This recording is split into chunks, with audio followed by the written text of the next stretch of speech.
Mount Hua's blood-soaked halls echo only one truth. Death is the only survivor. Jan Mun, the sect leader, stands amid shattered pillars, his breath ragged. He wants to end the endless carnage and claim the shattered relic that could restore his people. The crumbling walls and the corpses of his own disciples block his path, each step a reminder of his failure. He forces his trembling hand to grip the relic, feeling its cold pulse ignite his veins.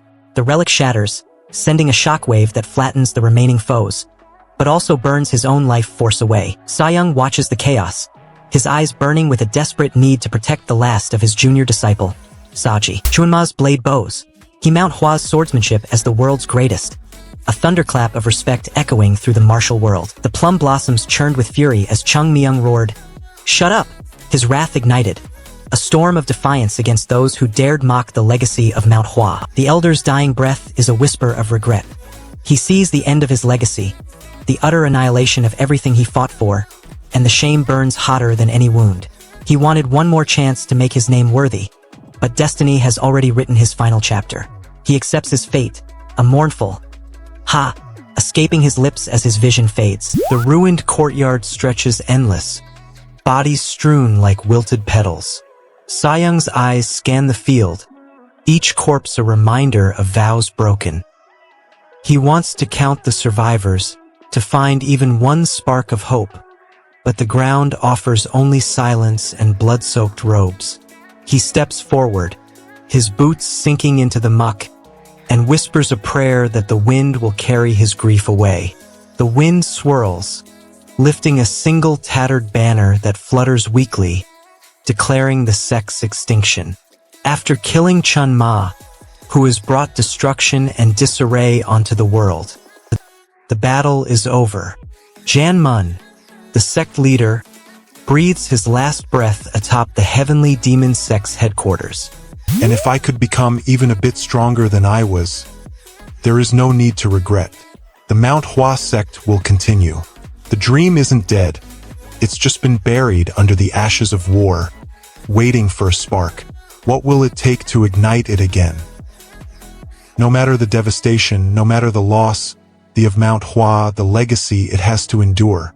That's the core belief, the promise etched into the very soul of the sect. It's the whisper that keeps hope alive when everything else has turned to ash, a defiant echo against the screams of annihilation. It's the reason they fought, the reason they fight again. Sayang's fury erupts, his voice a raw roar as he declares that a savage beating will snap anyone out of madness. He wants to break his opponent's will, to end the chaos that threatens the sect. The enemy circles, eyes cold, refusing to yield. Undeterred, Sayang charges, fists pounding the air, each strike echoing his desperation. The blows land, a storm of pain and blood, forcing the foe to stagger. The enemy's mask cracks, his mind flickering, but the cost is Sayang's own stamina draining to nothing. But the real problem is already in motion. A good beating will snap you out. Saji clutches his bruised side, the sting of defeat burning hotter than any blade. He's looking at Jan Mun, the sect leader, and a question burns into his mind. Is this the leader of the demonic cult, the one who died 100 years ago? The air crackles with disbelief. He needs to know if the legends are true, if the very man who brought ruin is standing before him now, unchanged by time. The weight of that possibility crushes the air from his lungs. He has to ask, what else can he do when faced with the impossible? The leader of the heavenly demon sect, who died 100 years ago? Because if it's him, this changes absolutely everything. Zhang Hek shatters his own pride, ripping off his tattered robes to reveal the true Mount Hua Sect leader, dead for a century. Standing amid the ruins, his eyes blazing with ancient fury. He watches the shattered Mount Hua legacy crumble, feeling his soul tear as the weight of a forgotten genocide and his own beggar identity crushes his hope of redemption. Now the Beggars Union, Shaolin, and the looming Kunlun sect converge on the smoldering battlefield, each hungry for power, while the true demonic cult mastermind watches, ready to strike.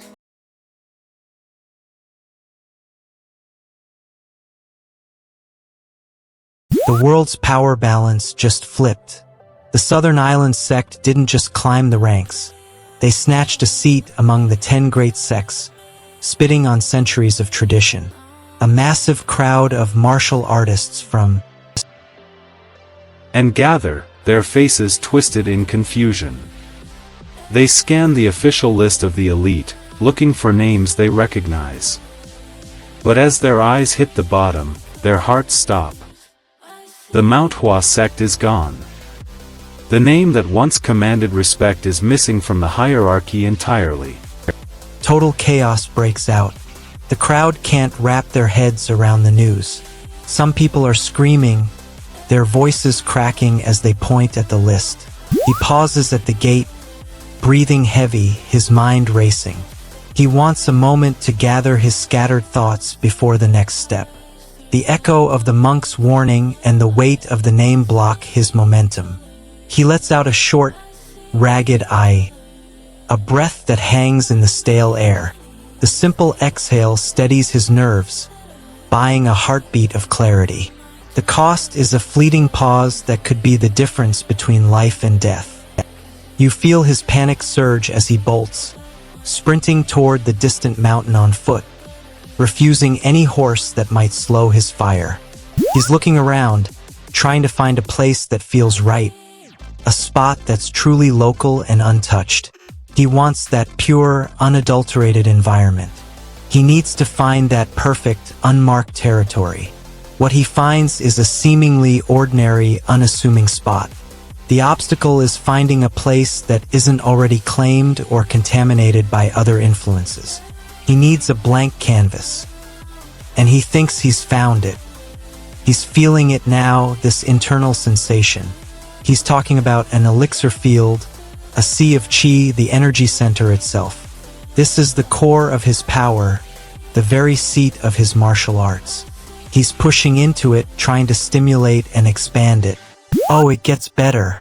They're practically spitting with rage, calling him a brat and saying he must have lost his mind at such a young age to speak to them so informally. This is the ultimate insult to their seniority and their position. They can't comprehend how this little guy could possibly be so disrespectful. The goal is to put this kid in his place, but the obstacle is his apparent innocence and the fact that he's just a kid. What happens is a full-blown confrontation, built on pure, unadulterated disbelief. The cost is their dignity, about to be shattered by a toddler. And that's not even the worst part. The words Mount Hua return flash, and it's like a lightning bolt hitting the martial world. They're trying to process this impossible declaration, this phoenix rising from the ashes. This isn't just about one fighter anymore. It's about the entire legacy of Mount Hua. They want to believe it, but the evidence of their decline is still too fresh. His power is the obstacle, the undeniable proof that the old legends might just be true again. What happens is the sheer weight of that possibility starts to sink in, a seismic shift in power dynamics. The cost is the shattering of their preconceived notions about the sect's fate. He has no idea what's waiting. Chung Myung declares himself the Mount Hua Return, shattering the martial world's perception of the sect and leaving his rivals stunned and begging for mercy. The forgotten spirit of Mount Hua awakens within Chung Myung, reclaiming a legendary name and igniting hope for a glorious revival that ignites the martial world's disbelief.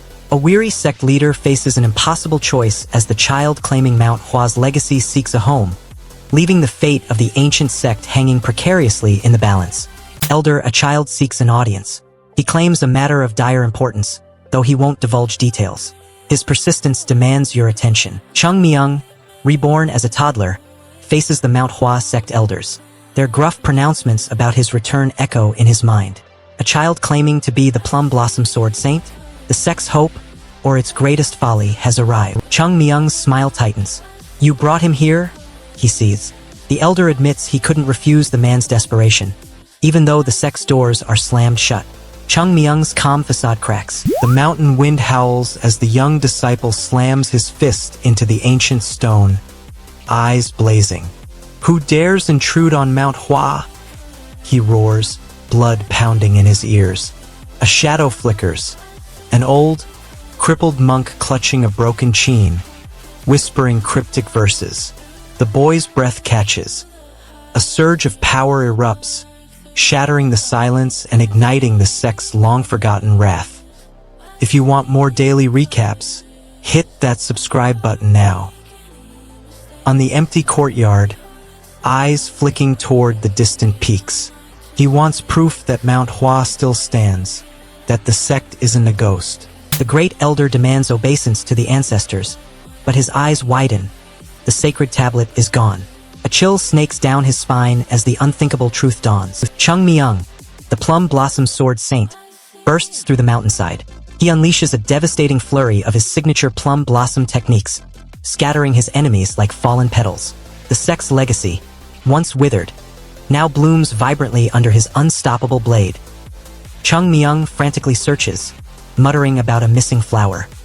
He demands to know how his companion discovered it, his gaze sharp and suspicious. The loss may cost them more than a simple flower. The child grins, imagining himself perched beside the sect leader, his lineage tied to a lumberjack grandfather who once wielded a humble axe. He boasts that his position will technically be on the same level as the sect leader, reveling in the absurd confidence of a newcomer daring to rewrite hierarchy. He challenges the council, daring them to reject him or demand his reason. The elders stare, stunned by his audacity, while a ripple of murmurs spreads through the hall. The tension snaps as the sect leader leans forward, eyes narrowed, ready to test the boy's claim. The sect leader approves the lumberjack's descendants' entry, defying the elder's suspicion with a shocking decree. Hope for status crumbles as the child's grand ambitions are dashed, replaced by utter bewilderment. A hesitant plea echoes into empty rooms, revealing a potentially dangerous secret about the sect's residency.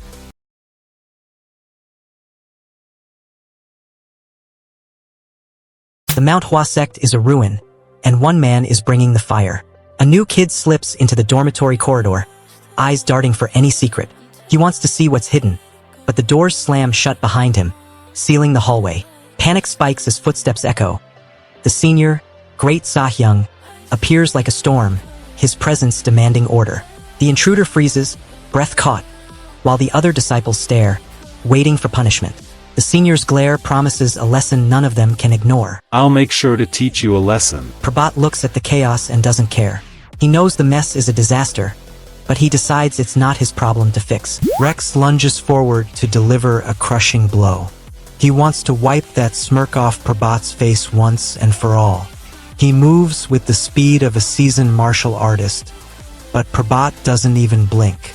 In a blur of motion, the attack is neutralized. Rex's eyes widen in total shock. He expected a terrified student, but he hit a brick wall. The power gap is suddenly and violently clear. The entire room goes silent as they realize the newcomer is not who he seems. Everything just shifted. Prabat is done playing nice. He wants to show these seniors exactly how wrong they are. He mocks Rex for threatening a beating, his voice dripping with sarcasm. Calls everyone together, his voice cutting through the early morning air, but this isn't just about the current disturbance. He's looking at, seeing more than just a disciple causing trouble. He sees potential, a rare spark in this era of decline. Decides it's time for to take on a greater responsibility, to prove his worth not just as a student, but as a future leader. The shock on S face is immediate, a silent question of, why me? I did not call you here today just to talk about this issue. But has no idea what's waiting, doesn't waste time with explanations or pleas. His mind is already on the solution. They're diligently practicing the equilibrium sword technique, the very first step in their martial journey. But the elders overseeing them are just letting them do it wrong. They're not correcting the posture, the footwork, the breath control. It's like watching a sculptor carve a masterpiece with a blunt chisel. What is this? This is the future of Mount Hua, and it's being built on quicksand. They're looking at this Tai Lummox sword technique, and honestly, it's a joke. It's got zero Taoist aspects, and it's not even powerful. We're talking about a technique so useless, it's practically an insult to swordsmanship. At 5 Amoro, the junior scrambles to rouse his senior, shouting, Yav! Get up, Sahyung. The grumbling elder snaps back. You haven't learned respect yet. Their heated exchange rattles the quiet white plum hall, echoing through the courtyard as sunrise paints the courtyard stones. The junior's apology slips out. I'm sorry, I was clueless. And the tension snaps, setting the stage for a clash of pride and tradition. An embarrassed grin spreads across his face as he steps into the cramped boarding house, his apology hanging heavy in the stale air. He pulls a chair, the wooden legs scraping the floor, and launches into a hurried confession, eyes darting to the flickering lantern. You feel the weight of every stare as the newcomer steps into the doorway, trembling under the collective glare. Chung Meng wants to yank the intruder out before the training collapses into chaos. The intruder's nervous silence blocks any explanation, and the hall's stale air tightens around everyone's throats. Chung Meng slams his palm on the wooden table, voice cracking like a whip, demanding respect. The newcomer flinches, eyes darting, and the senior disciples gasp, sensing a shift in power they cannot control. The cost. The fragile order teeters on the brink of a violent clash. 10,085. The chapter ends at a breaking point for Return of the Mount Hua Sect. Every answer opened 3 new questions. The final moment leaves everything and everyone on the edge.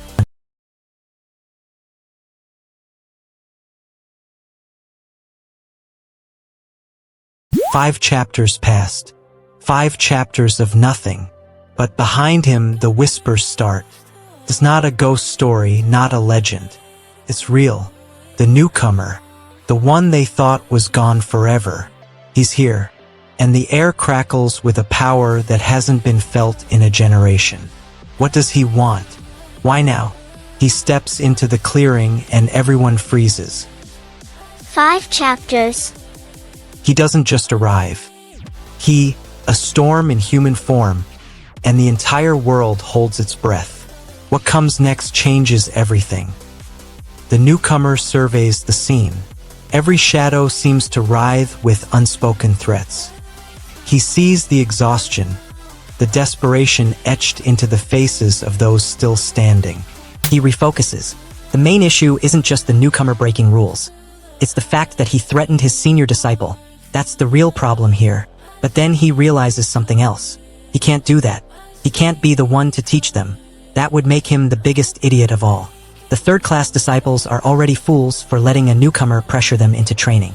He'd be the ultimate fool for enabling that kind of weakness. He pulls himself together.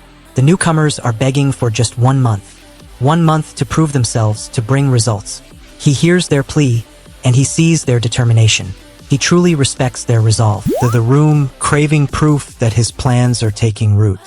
The kid's frail form and the murmurs of other disciples hinder his confidence. He pushes forward, recalling a distant promise of strength, and declares the sect's power is beginning to settle, however small. The crowd listens, uneasy, as a faint ripple of hope spreads through the weary. The kid's shaking stops for a heartbeat, but the strain returns, showing the sect's fragility. He wonders if a single spark can really ignite a dying flame. The newcomer, now flushed with a fleeting surge, asks why any of this matters at all. He wants meaning, a reason to keep fighting amid endless training. Joe Ghoul stops pretending. He wants to admit the truth, that he once believed Mount Hua was a dead end, a joke of a sect with no future. The sheer disrespect of that thought makes the others tense up, but he pushes through. He declares that his mind has changed completely. He doesn't see a ruin anymore. He sees a powerhouse waiting to be reborn. He looks directly at Chung Meng, his eyes blazing with a new, dangerous level of loyalty. The doubt is gone, replaced by a conviction that will shake the martial arts world. The answer is already too late. Chung Meng. And that's not even the worst part. What comes next changes everything. The newcomer slams the broken gate wide, the clang echoing like a warning. He demands the hidden leader appear, his fists clenched, heart pounding for closure. The empty courtyard offers only silence, the tension thick enough to cut. A sudden surge of wind whistles through the cracks, hinting that the sect's true power still lurks unseen. The cost. His patience burns away, leaving only raw fury to fuel the next strike. The newcomer shatters the gate and storms into the courtyard, demanding the hidden leader face him while the panicked crowd scatters and the heavy silence of the empty grounds echoes his desperate call for vengeance. The kid stands paralyzed by a suffocating fear that swallows his strength, losing his chance at retribution while the newcomer's heart pounds with a raw, agonizing need for a closure that remains cruelly out of reach. Every second stretches like a sharpened blade as the leader remains hidden, leaving the newcomer standing alone in the tension of the silent ruins with no idea what lethal threat is already in motion behind him. Mount Hua's gates are breached. The sect leader is being screamed at to come out now. Someone named Isisni is demanding to know where the leader is, while Yav is shoving people aside, yelling that they can't do this here. Yav grabs Blaze's arm, furious that they touched him. The crowd is a panicked mess, their fear echoing off the stone. What fresh hell is this? Get out of the way, right now. The attackers are already inside the sect's defenses. They broke through the gate of Mount Hua Sect? What is going on? The attackers claim they've waited long enough and can't afford to wait any longer. A young disciple, overhearing this tense exchange, realizes they've seen something they shouldn't have, a secret that could put them in grave danger. They wonder if these visitors are the merchants from the Hua Prefecture, a name that rings a bell from their past. Fear grips them as they consider what the powerful merchants might do, urging themselves to stay away from this unfolding conflict. But then, a flicker of memory returns the village right below Mount Hua, a detail they recall from when they used to peddle with their father. Saji. The conspirators glare at the merchant's hesitation, their eyes cold. They want to crush any sympathy for the sect, to prove the sect's power is nothing. Their pride and the looming threat of the sect's retaliation block any compassion. One sneers, "How many times have you let it slide?" The other mutters, "They live like simpletons." Their words tighten the noose around the merchant's resolve, sealing his fate as a pawn. What comes next changes everything. The pavilion owner Kong leans over the ruined altar, plotting his next move. He wants the temple for his own gain, but the law forbids a straight sale. The ruined sanctum and the sect's broken spirits block a clean transaction. Connor steps forward, eyes narrowed, demanding to know if the strange intruder is a burglar. The thief smirks, replying with a lazy ha. That drips with confidence. Connor points out that the thief isn't alone, flashing a quick glance at shadowy companions lurking nearby. The thief's grin widens, boasting that his friends have already cleared the way for him to walk alone, as if the streets themselves bow to his crew. The tension spikes. The sect's defenders realize they face a coordinated gang, not a lone pickpocket, and the cost of underestimating them could be catastrophic. "Are you a burglar or something? I have quite few friends with me, you see. They even let me walk around alone." A cartoonish burglar is caught, his bizarre appearance sparking instant suspicion and a swift, calculated capture by the sect's elite guards. The captive's life hangs precariously, a fragile bargain struck for survival, as his every word becomes a desperate bid for freedom. Will the commander's promise of mercy hold, or will the captured thief's secrets be buried with his silent screams? Chung Myung slams his fist down. 100,000 niangs? You the Mount Hua Sect that much? He glares, his patience thinning. Fix your pronunciation before I hit you again. Stop being such a drama queen. Hey! Yes, sir! The fledgling disciple shouted, eyes blazing with reckless confidence. He bragged he could pawn every sword, every scroll, even the master's undergarments, and still never scrape 10,000 niangs, let alone 100,000. The master's eyebrow arched, and the disciple gulped, stammering, "Oh, I can explain that." The tension crackled, promising a costly lesson. The loan shark's grip tightened as interest ballooned, each missed payment feeding a relentless tide of debt. If you want more daily recaps, hit that subscribe button now. Chung Myung wants to keep his reputation hidden, but a careless grin lets his sword style slip. He feels the heat of his own words as the crowd catches the flash of his blade. Panic spikes when he realizes the technique he just showed is legendary. He scrambles, covering his face with a sudden cough, hoping the moment fades. The audience murmurs, the rumor seed is already planted. Suddenly, the door bursts open. A familiar face, a younger disciple, rushes in, his eyes wide with relief and urgency. He immediately asks if anything happened while he was gone, his voice filled with a desperate need for information. He needs to know if the situation has changed, if the danger has escalated. The room, his breath catching in his throat. Sayang, did anything happen while I was out? But the response he gets makes his blood run cold. The older disciple, his face grim, turns the question back. That's what should be asking. He states, the words heavy with unspoken dread. The elder's mind races back, a vivid memory surfacing from the past. He sees himself as Sayang Jan, a younger disciple, full of ambition and perhaps a touch of naivete. He remembers the overwhelming power that seemed to emanate from the senior disciples, the sheer force of their techniques. He recalls the moment someone, likely a senior, entered their training grounds, bringing with them a presence that commanded attention and respect. The echo of that past encounter, the sheer volume of skill he witnessed, is now fueling his current resolve. Of it, I remember being Sayang Jan. He's remembering the past, but the real threat is already in motion. An elder's forgotten past reveals a hidden numerical clue, igniting a desperate search for Mount Hua's lost legacy. Chung Myung's audacious raid on ancient treasures fuels hope for a shattered sect's rebirth, but risks divine wrath. The mountain trembles as a lone swordsman confronts spectral remnants, his jade blade reclaiming lost chi. The Mount Hua Sect erupts as the ancient seal shatters, and a lone swordsman bursts onto the battlefield, his blade humming with chi. He slashes through a swarm of blood-soaked disciples, each strike igniting the sky with crimson fire. Above, the sect's towering pagoda crumbles, sending a cascade of shattered stone that seals the enemy's fate.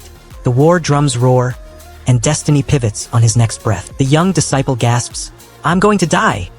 as the hill looms like a true mountain, its rugged cliffs demanding a relentless search. The sect's founder pauses, eyes flickering with a cold resolve. He whispers that he'll harness only a sliver of the innate true chi, the life force each soul bears from birth. Use it, and the world will recoil. He warns, yet desperation claws at his throat. With no alternatives, he summons the current, bracing for the cataclysm it will unleash. He declares himself the plum blossom's word saint, chanting the final verse as he thrusts his blade through the opening. The sword arcs, the chi erupts, and the ancient mechanism groans. He watches the door tremble, waiting for the seal to crumble. The air thickens, the stone shudders, but the gate remains stubbornly shut. The legendary everlasting metal shatters, finally yielding to Chung Myung's desperate, precise assault. He bears the sect's future and immense personal pain, the path to revival now costing him dearly.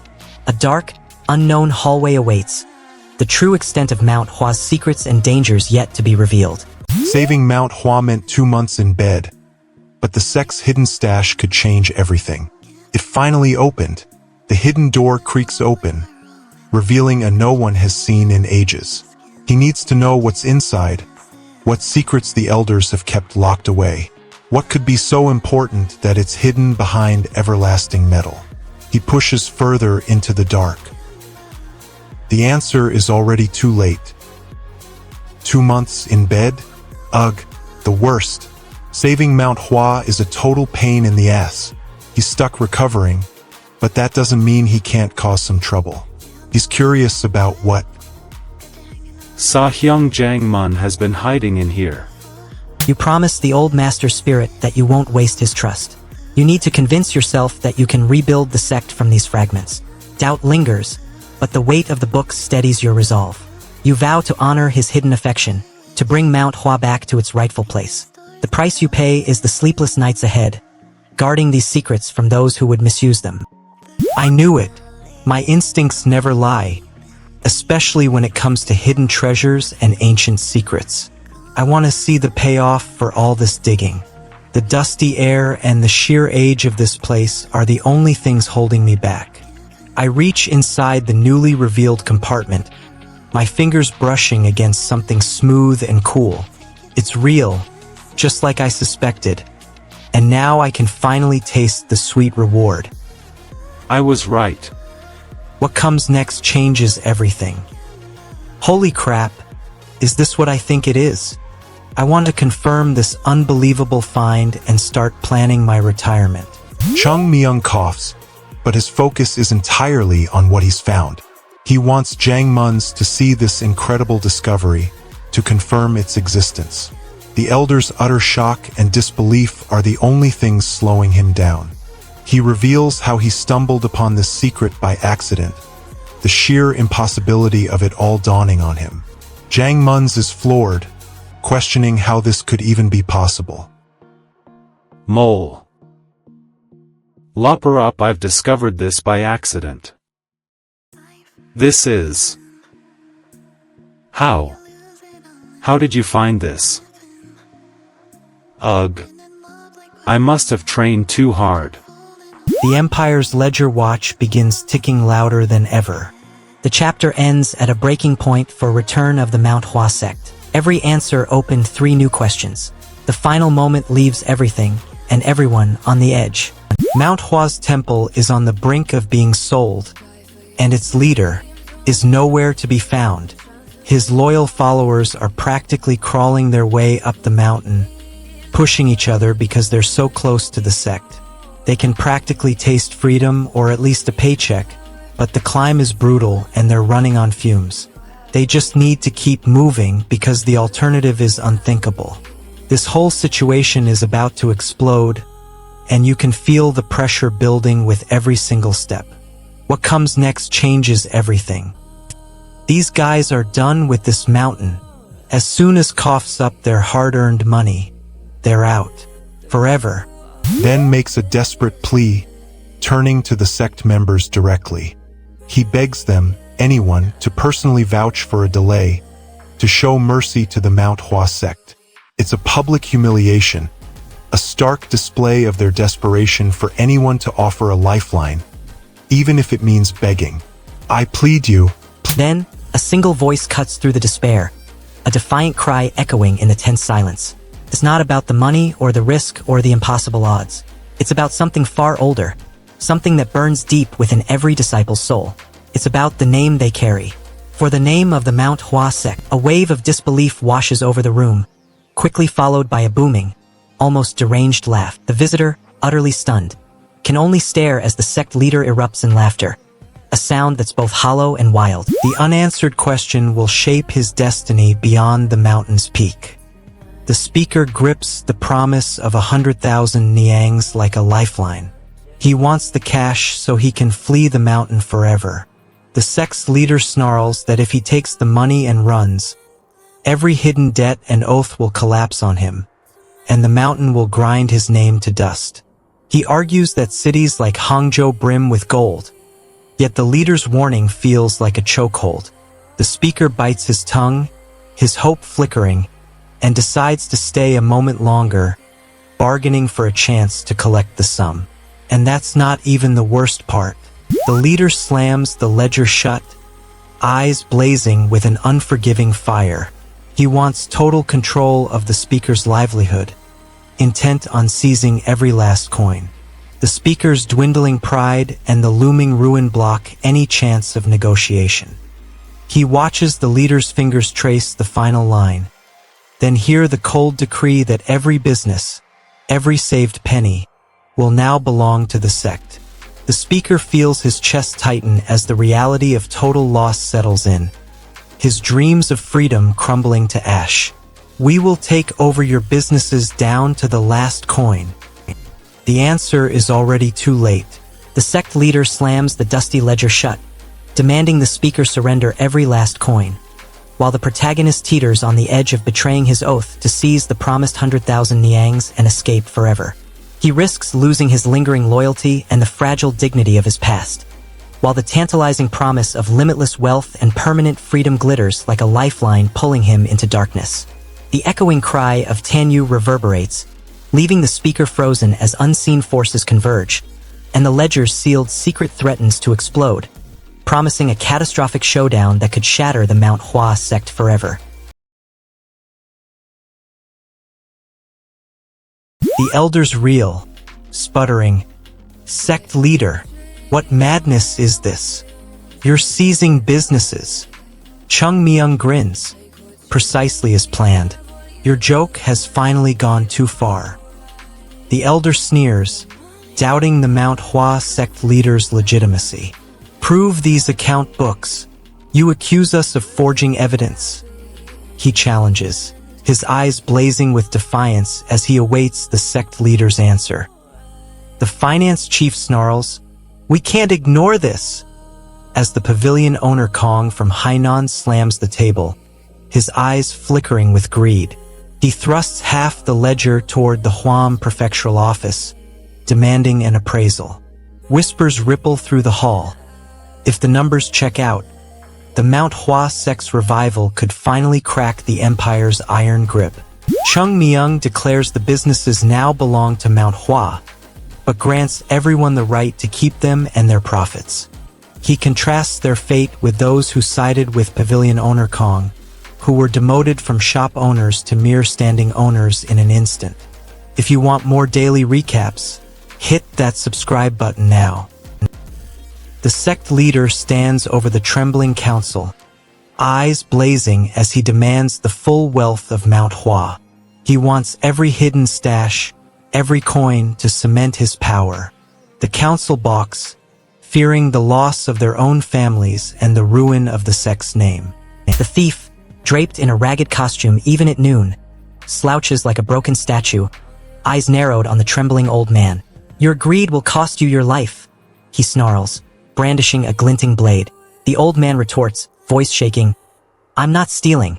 I'm reclaiming what's rightfully mine." A tense silence shatters as both reach for hidden swords, destiny hanging by a thread. The scarred warrior lunges forward, his eyes blazing with fury as he shouts, "You're from the Mount Hua Sect?" The crowd parts, and he seizes the priceless jade, proof of the sect's hidden wealth.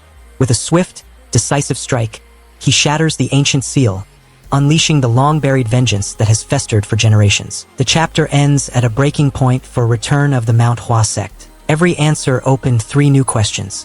The final moment leaves everything and everyone on the edge. The sect leader snarls, eyes flashing with cruel delight. "You'll regret dying by my hand." He lunges, blade whispering through the moonlit courtyard, but the fallen warrior's spirit ignites, a fierce grin cracking his scarred mask. "Prepare yourself," he roars, unleashing hidden sigils that crackle like thunder, shattering the darkness as vengeance erupts.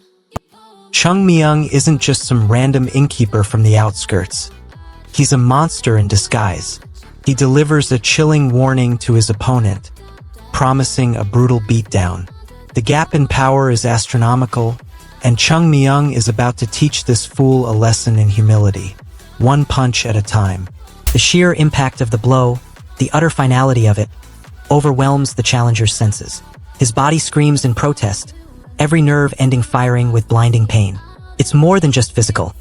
It's the crushing weight of defeat, the realization that his life is about to end at the hands of the legendary Mount Hua Sect leader. He can't even process what's happening, just a primal roar of agony escaping his lips as his world goes black. The answer is already too late. Gah! And that's it.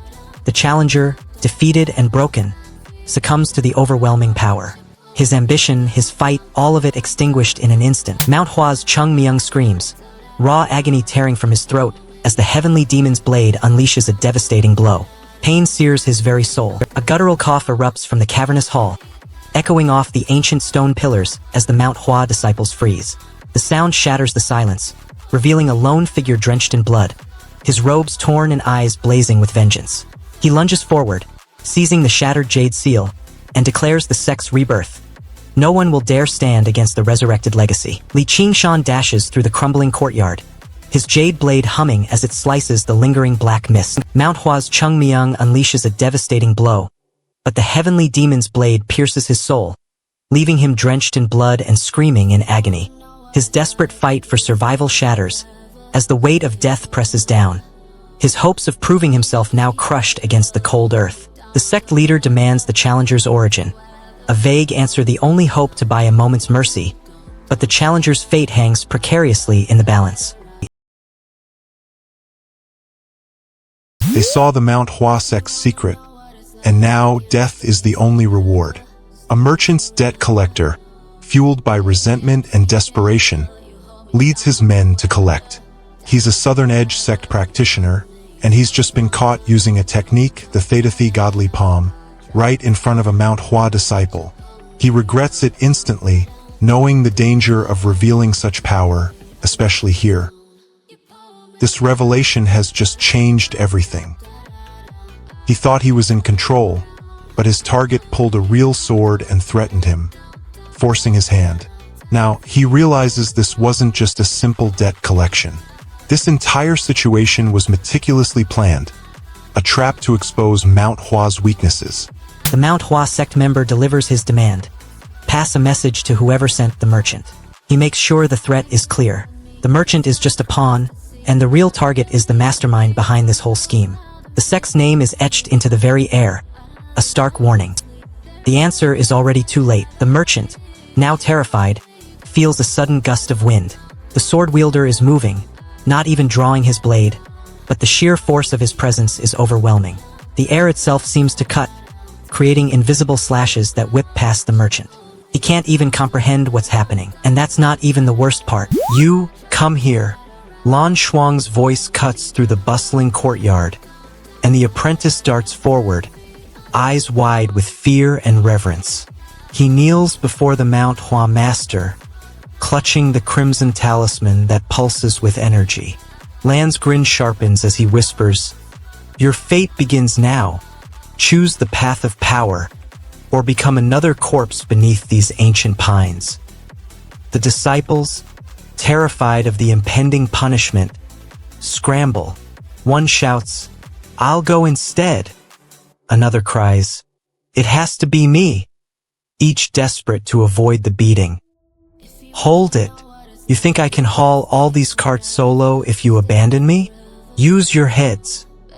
The disciples scramble, carts laden with goods.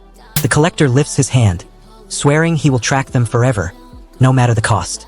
The merchants stumble, clutching at their throats, each breath a reminder of the looming chase. Their minds race, plotting routes, weighing the risk of staying versus the terror of being hunted. One mutters a prayer, another clutches a hidden blade, desperate to carve a chance of survival. The collector's threat hangs heavy, a promise that the road ahead is lined with blood. "Because I will hunt you down no matter what it takes." You feel the weight of every cart as the debt collector snarls, demanding any remaining wealth beyond the wagons. The chapter ends at a breaking point for return of the Mount Hua Sect. Every answer opened 3 new questions. The final moment leaves everything and everyone on the edge. 14 chapters in, and suddenly everything is a blur. A chilling voice, dripping with menace, cuts through the panic. This isn't just a threat. It's a death sentence delivered in the dark. The air is thick with the stench of fear, a desperate plea swallowed by a guttural sob. No escape is possible. And that's not even the worst part. You better run. Run to the other side of the continent, because the promise is absolute. He hunt you down no matter the cost. There's no hiding, no safe haven, no way to outmaneuver this relentless pursuit.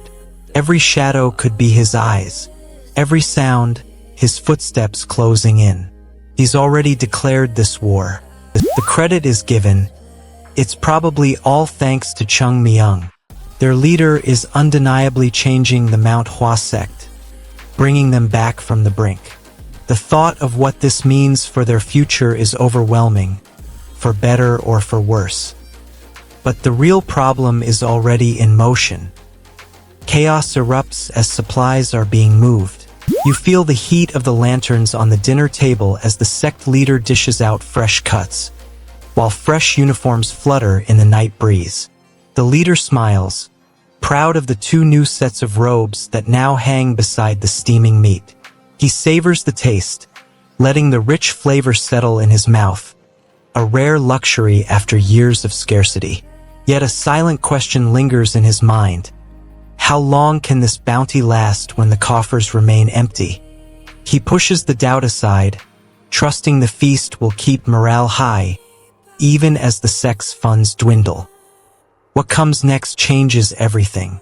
The sect leader is impressed, realizing this guy truly understands the Tao, that letting go of wealth is tough, and that he already has more than enough in his secret storage. They're questioning if he's even interested in advanced techniques, and he finally admits there's a reason their ancestors set up the order of learning.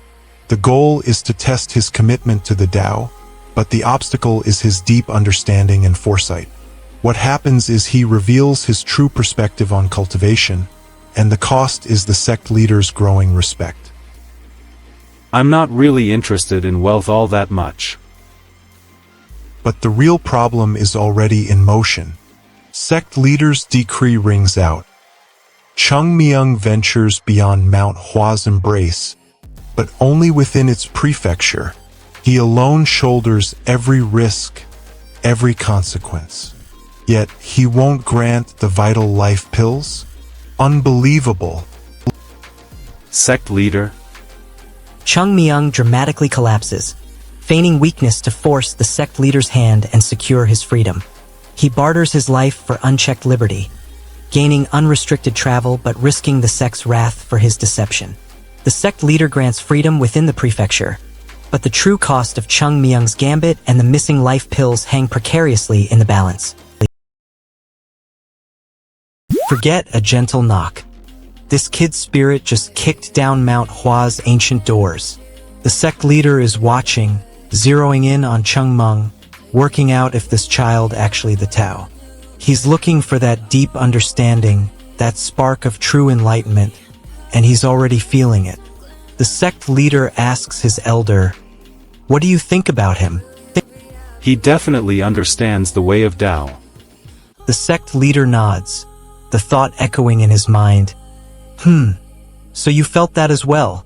What is this child hiding behind those innocent eyes? This elder, Hun Sang, is blown away. He's looking at Chung Myung, this little guy, and can't believe the wisdom pouring out. The Mount Hua Sect leader demands swift deciphering of their newly acquired sword arts. His disciples, particularly his Saji, vow to master the falling blossom sword and leaf hand techniques without error, earning their leader's complete trust, or you'll miss the climax. The hidden hand tightens, and the sect stands on the brink of a perilous pact. He's fuming. Chung Myung can't believe he was kicked out. The air crackles with desperate hope. Mount Hua's disciples scramble for the legendary life pills, their last chance to revive their dying sect. The mountain itself groans, echoing their fight for survival. Chung Myung stands for this. His sharp mind, honed by countless battles, remembers every detail. He unleashes a torrent of demands, forcing the sect to confront their forgotten mistakes. The Mount Hua Sect rises from ashes as Lin Feng storms the shattered altar, his jade sword flashing like sunrise. He shatters the cursed relic, freeing the trapped souls while thunder rips the sky. Opposing warlords crumble under his wrath, and the sect's banner unfurls, heralding a new era of unyielding justice and relentless ambition. Frustration erupts. He slams his fist against the stone, shouting curses at the heavens. Reviving the Mount Hua Sect feels like moving a mountain with bare hands, each attempt met with a wall of silence. The wind howls, carrying his profanity like a chant of desperation. He scrambles for any tool, any clue, but the cliff offers none. Every breath feels thinner, every step heavier, as the sect's future slips further away. He hears a distant, mocking laugh, perhaps the very spirit he seeks to awaken. The answer is already too late. The sect leader watches Chung Myung stand still, eyes narrowed, waiting for the boy to speak. Lin Feng shatters the cursed relic, freeing trapped souls as thunder splits the sky, igniting the sect's rebirth. Chung Myung's battered body strains against the unforgiving cliff, his hope for a true second life teetering on a precipice. The sect leader silently judges Chung Myung, seeking the profound Tao in the boy's nascent spirit, a test of destiny. 16 chapters in, and the situation is dire. This is not a drill. This is not a simulation. This is the real deal. He's climbing, desperate, with the very real possibility of death staring him in the face. Every muscle screams. Every breath is a struggle. But there's no turning back now. He needs to reach whatever is at the top, no matter the cost. And he's pushing himself beyond his limits, fueled by pure, unadulterated necessity. What comes next changes everything. He's climbing, but the climb is brutal, a fight against gravity and his own failing body. The rope is his only lifeline, a fragile thread against the abyss. He's thinking, seriously, who in their right mind would build a hideout here? It's completely insane. A testament to how far gone someone must have been to choose this spot. Was it the endless training that finally broke him? Then it hits him, the horrifying realization that is the one who made this crazy choice. He has no idea what's waiting, but somehow, against all odds, he managed to get into the cave. He's breathing raggedly, admitting that he almost died just getting here. The sheer effort, the pain, the terror, it all just spills out of him. He's alive, but just barely, and the scars of this ordeal will be deep. This is it. I need to purify this corrupted chi, even if it means discarding most of the power I've gathered. There's no other choice. The alternative is a slow, agonizing death. Every ounce of pure energy I can salvage is critical for survival. The sheer waste gnaws at me, a bitter pill to swallow. What comes next changes everything. I force myself to purge the impurities, clinging only to the absolute purest chi. Is this truly all that remains? Feels like such a monumental waste, a cruel joke played by fate. The quantity is pathetic, barely a sliver of what I once possessed, but it's the only strength I can draw upon now. He forces the corrupted chi out, clinging to a dying ember of pure life force, and scrambles toward the hidden fissure as the rope sears his fingers and the abyss yawns below. He feels his shattered bones screaming, his hope flickering like a fragile flame, yet the pure chi's faint warmth grants a desperate chance at survival, stealing him from certain death. The rope thins, the tunnel collapses, and the sect's hunters close in, leaving his escape hanging on a single, burning strand of rope and a whisper of dying chi. The Mount Hua Sect's shattered banners flutter as Li Yun grabs the shattered jade blade, its crimson aura pulsing like a wounded heart. He leaps across the collapsing courtyard, dodging shards of stone, and slashes a horde of dark disciples in a single, ferocious arc. With each strike, the ancient sect's forgotten glory roars back to life, scattering the enemy like ash in a storm. My bones feel sturdier, stronger than ever. This training is unbelievably effective. Baek Cheon dodges, the attacker's blade slicing past his chest, a hair's breadth from his vital acupoints. If that strike connected, his internal energy would be irrevocably shattered, a fate worse than death for any martial artist. He grasps the cold stone, feeling his body betray him with a sudden wave of fatigue. His goal to gauge his own strength hits the wall of a mysterious injury that saps his vitality. The lingering pain spikes, a percent loss echoing through his veins, a stark reminder that his body is not invincible. He forces a breath, pushing past the numbness, and senses a massive vibration beyond the wall, a tremor that promises a breakthrough or a collapse. The cost is a bruised spirit and a dwindling reserve of chi that could falter at any moment. Percent energy loss detected. Vibration imminent. That distant tremor threatens to tear the barrier wide open. This body feels different now, forged anew in the crucible of raw power. He wants to test this newfound durability to see what he's become. The obstacle is the lingering shock of the transformation, the sheer intensity that still vibrates through him. He flexes his hand, feeling the solid, unyielding strength. What comes next changes everything. He knows the truth. Martial artists crave control, but the true path of the Tao is to let things be. His ambition is to follow that path, to transcend the petty squabbles of the martial world. But the obstacle is the very power he's just gained, a force that could easily corrupt him. He has no idea what's waiting. Chung Myung returns to the ruins of the Mount Hua Sect, obliterating every obstacle in his path with the explosive power of the legendary Plum Blossom Sword technique. He stands amidst the deafening silence of the wreckage, staring at the shattered remains of a legacy he once died to protect while fueling a resolve that borders on obsession. The air is crisp and his senses are sharp, but a mysterious presence looms in the shadows, waiting to challenge the returned master in a gamble where everything is at stake. The strongest man in the room is fading away, and the vultures are already circling. A group of disciples huddle together, their eyes darting around to make sure they aren't being watched. They aren't worried about the sect's future. They're obsessed with the weird behavior of their superior. One disciple lets out a heavy "ha," unable to keep the suspicion inside. They start questioning if the man they fear is finally breaking. The tension is thick because if the top dog falls, the whole hierarchy collapses. But these guys aren't looking for a way to help. The disciples lean in closer, their voices dropping to a whisper. "I can't put into words the guilt gnawing at me," he confessed, his voice trembling. "My illness forced me to abandon our training, and I've let the sect suffer because of my weakness." The disciples' eyes flickered with resolve, their fists clenching. "We pushed through, Master," they replied.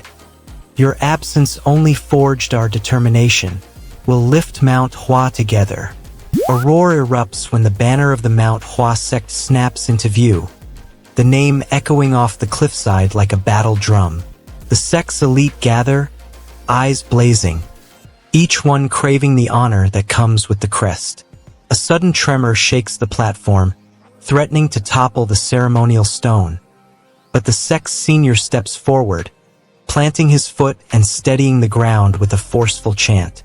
The tremor fades, and the gathered disciples feel the weight of legacy settle heavier on their shoulders. What comes next changes everything. You hear the taunt, "Last one to arrive doesn't get breakfast today, you demon," as the training ground erupts in jeering shouts. The great Saiyang acknowledges the truth. The training is getting more intense, pushing their bodies past their limits. He uses the analogy of steel, which strengthens with hammering, but states humans aren't the same. His goal is to understand the situation, but the obstacle is the sheer brutality of the training. Steel gets stronger as you hammer it, but it ain't the case for humans. He can't believe that the one responsible for this, Chung Myung, doesn't realize the danger they're in. The disciples are still reeling, their senior disciple Confirming their worst fears. The training is indeed too much for their current bodies. You feel the ground tremble beneath every step as the seniors' footwork snaps tighter, the force channeled into their swords. Their legs lock, muscles coiled, letting the weight of the blade become an extension of their will. The youngest watches, heart pounding, and senses the surge of power flowing from their sawls to their arms. He lunges, hoping to catch that current, but his stance collapses, sending his blade clattering. The senior's eyes flash with fierce intensity, a fire he has never seen in children before. The youngest pleads silently for more time, his breath ragged, begging the heavens for a month to catch up. The sect leader discovers the six-path sword diagram, a lifelong legend now glowing before him, confirming its existence and the path to ultimate power. Doubt is shattered as the master praises the disciples' living blades, igniting their resolve to carry Mount Hua's banner to glory. The sect leader's shock at finding the legendary diagram leaves his entire sect in precarious uncertainty about the future of their martial arts.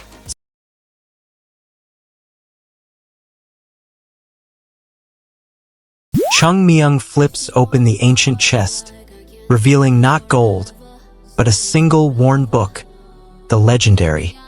He turns to the final page, and a thunderous revelation explodes. The secrets of this lost art finally within his grasp. The sect leader stares, eyes wide with disbelief. Is this the return of Mount Hua reborn in his successor? The great Mount Hua Sect founder imparts his final wisdom. Techniques must evolve, dear successor. Never stagnate. Always forge anew. This is the core of our legacy. Chung Myung scoffs. Equilibrium sword technique? The world's changed, and you cling to that relic? True mastery takes eons. The sect leader swallows hard, his throat dry, and tries to buy time, claiming his mind is tangled in doubts that prevent a clear answer. He gestures toward the ancient pillars, as if the stone could speak truth he cannot. The disciples shift uneasily, sensing that indecision is a poison stronger than any blade. A faint breeze rattles the scrolls, as if the mountain itself urges a decision. The leader's failure to answer fuels a growing panic, and the air thickens with the scent of impending collapse. I cannot answer your question properly. The unspoken answer begins to erode the sect's resolve. The mere mention of the Mount Hua Sect sends a ripple of awe through the air. It's not just any sect. It's Mount Hua Sect. The successor understands. If this were any other crumbling school, compromise would be the sensible choice. But Mount Hua's history demands more than mere survival. They crave the glory of their ancestors, a name that echoes through the ages, and that requires refusing to bend to the harsh realities of the present. Oh ho! The sect's veterans rise together, their voices a single thunderclash of resolve. They want to reaffirm the oath that binds every disciple to Mount Hua's name. Doubt clouds the hall. The new leader's reforms threatening to erase centuries of honor. Uniting, they chant the ancient vow, each word a blade-rattling promise that they will not abandon their heritage. The leader watches, his resolve cracking as the collective will of the masters bears down. The oath echoes, sealing their commitment and forcing the leader to confront the cost of his ambition. We are the Mount Hua Sect, but the real problem is already in motion. The heir seizes the sect's throne, brandishing a torn page of the hidden equilibrium sword text, while veterans erupt in thunderous oath, threatening to shatter his claim. Chung Mung feels centuries of legacy crumble as his bloodline's right clashes with the council's doubt, risking the loss of Mount Hua's true name and the unity of every disciple. The council's whispers turn to accusations. The ancient ledger remains unread, and the newcomer's confident stride masks a looming betrayal that could topple the entire order.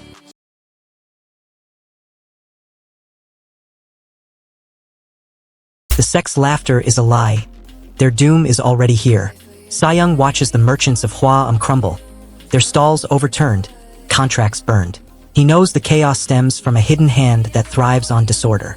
He tightens his grip on the jade pendant his father gave him, a reminder that his family's name still matters. Determined to stop the sabotage, he strides toward the prefecture gates, ignoring the murmurs of fearful townsfolk. Every step echoes his promise to protect what little his family owns. He reaches the gate just as a shadow slips away, leaving a lingering scent of incense. Inside the temple, the sect members chant, oblivious to the ruin outside. Chung Myung faces a brutal capitalist dilemma. High-end materials kill the profit margins, but cheap garbage drives customers away. He needs a miracle balance to fund the sect's revival, or this entire business venture crashes before it even begins. Determined, Sayoung proposes learning business from ground up, his voice cutting through the murmurs. He asks if the sect would teach 40-year-old veterans martial arts, implying they won't teach trade basics either. Ryu counters, warning that even buying supplies will spawn new problems, his tone weary. Sayoung, eyes flashing, declares he's here for the items, but doubts why he repeats the same mistakes. He fears the sect will rip him off again. The courtyard erupts with a frantic shout. Chung Mung, where are you? Sayoung's voice cracks with urgency, his eyes scanning the crowd for the missing messenger. He needs Chung Mung to deliver a critical missive, but the messenger hides, fearing the chaos. Sayoung slams his palm on the stone floor, forcing the trembling boy to step forward. The boy stumbles into view, breathless, and the council's attention snaps back to the urgent task. The delay costs precious minutes, and the market's decline edges closer. Sayoung forces a formal bow, then drops the pretense, demanding Chung Mung trek to Mount Hua. He's skipping the pleasantries, getting straight to the point because his father's health is getting worse. He's mentioning the long winter has passed, and some other stuff he's skipping over. But the real kicker? He's worried about his father's declining condition. He's asking if his son sent this, and then he trails off, wondering about other symptoms. This is personal, and it's clear he's deeply concerned. The long winter has passed, and a desperate messenger fights through the arrogant elders of Mount Hua to deliver a cryptic, urgent letter from the dying remnants of the Yunhe Merchant Guild. Chung Mung battles the suffocating labels of his frail body and youth, risking everything to ensure a dying man's final plea reaches the sect leader. The market crumbles under arbitrary taxes and ruthless edicts, leaving the sect's fragile alliance with the merchants hanging by a single, blood-stained thread. You feel the weight of every rumor swirling around the Zhongyuan region. Zhang Gui Hang fists his jaw, convinced a hidden agenda stalks his sect. He wants to know who's pulling the strings, but the whispers are tangled with fear and old vendettas. He pushes past his guards, demanding answers, only to hear muttered doubts that the Mount Hua Sect might have earned a grudge. The realization hits him like a cold blade. His enemies could be everywhere, not just on the battlefield. He vows to uncover the plot before it smothers his people. The sun rises on the day the flower is said to bloom, casting a harsh light on Hang's resolve. He wants the blossom before anyone else claims its power, but the ancient guardians of the valley stand between him and his prize. He pushes forward, every step echoing his desperation, when a sudden wind carries a whisper, the flower's scent, intoxicating and deadly. He reaches out, his fingers brushing the petals, feeling the surge of life and death intertwine. The cost is immediate, a searing pain that threatens to shatter his spirit. Flower. On that day, They have a few days at best to make this disappear. The hope is that if no one actively searches, a missing third-class disciple might just slip through the cracks. It's a gamble, relying on luck and the higher-ups' indifference. But the worry isn't just about getting caught. It's about the unknown chaos that person's absence will unleash. This isn't just a minor problem. It's a ticking time bomb. Sayang. It's an emergency. What kind of disaster is brewing now? The sheer audacity of it all is mind-boggling. This person has a knack for causing trouble, and the question isn't they'll cause a scene, but this one will be. The night deepens as John Gui Hang's vision blurs. He senses a cold hand on his shoulder, the weight of a hidden blade pressing his throat. He wants to survive, but the sudden presence of an unseen assassin blocks any chance of retreat. He jerks forward, heart hammering, and thrusts his palm toward the assailant, hoping his weakened chi can spark a defense. The blade grazes his cheek, drawing blood, and the assassin vanishes into the darkness, leaving a scar and a warning. John Gui Hang pushes through the crowded market, eyes scanning for a clue about the mysterious illness. He spots a merchant shouting, demanding an apology from a passerby who just brushed past him. John Gui Hang confronts the agonizing reality of his weakened body, his every breath a painful reminder of lost prime as he defiantly leaps. He craves familiar solace in Xian City, but the alien streets and the intoxicating lure of wine reveal his deepening isolation and fear. An unseen assassin's chilling presence and a merchant's desperate plea intertwine, hinting at a deadly conspiracy that threatens to consume him.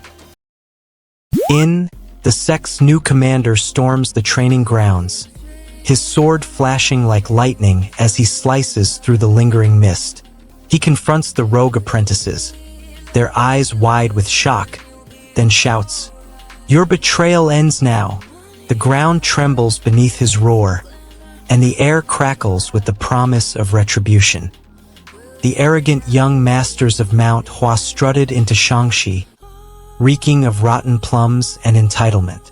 Southern Edge sect disciples, their patience worn thin, unleash a swift, brutal lesson, chasing the puffed-up disciples away like stray dogs.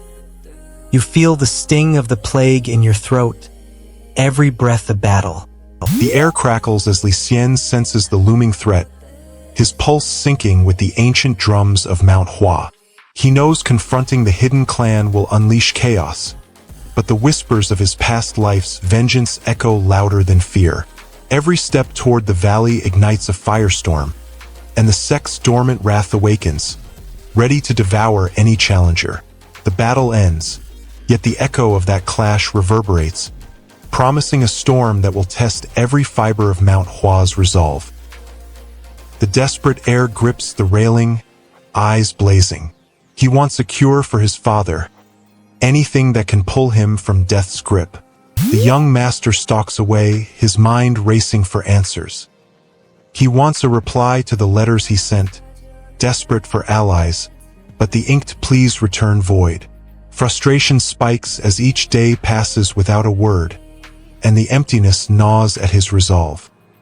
He slams his palm on the stone table, demanding a decision once the silence breaks.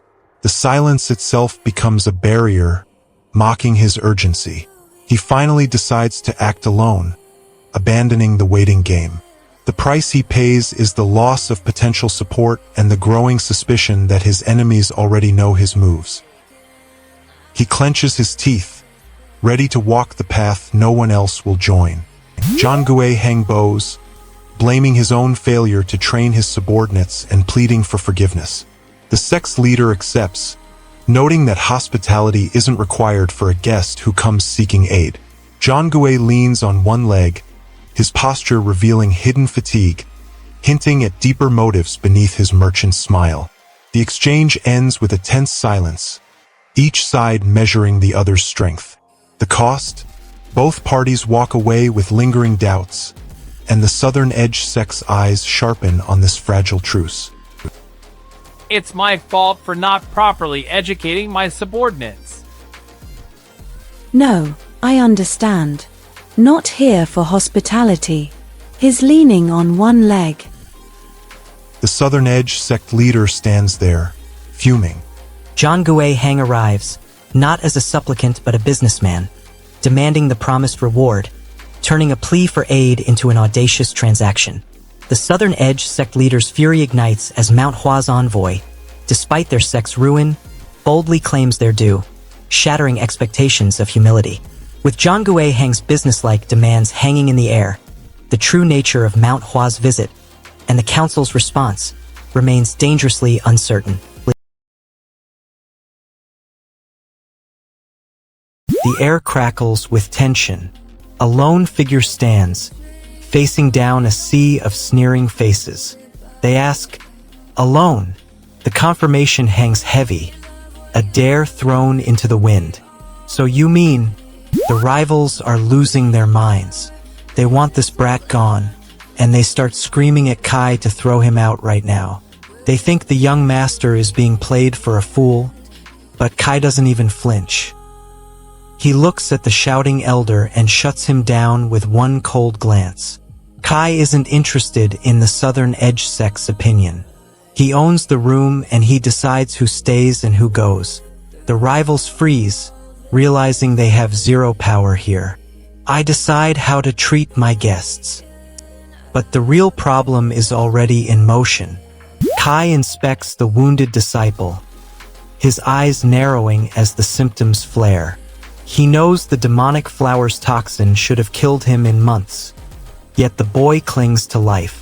The lingering pain tells Kai the poison is only half-formed, a crippled curse. He mutters the grim math. A full-strength demonic art would have finished him within a year. Accepting the partial nature, Kai steadies his breath, ready to buy time for a cure. The cost? The boy's fragile body teeters on the edge, each heartbeat a gamble.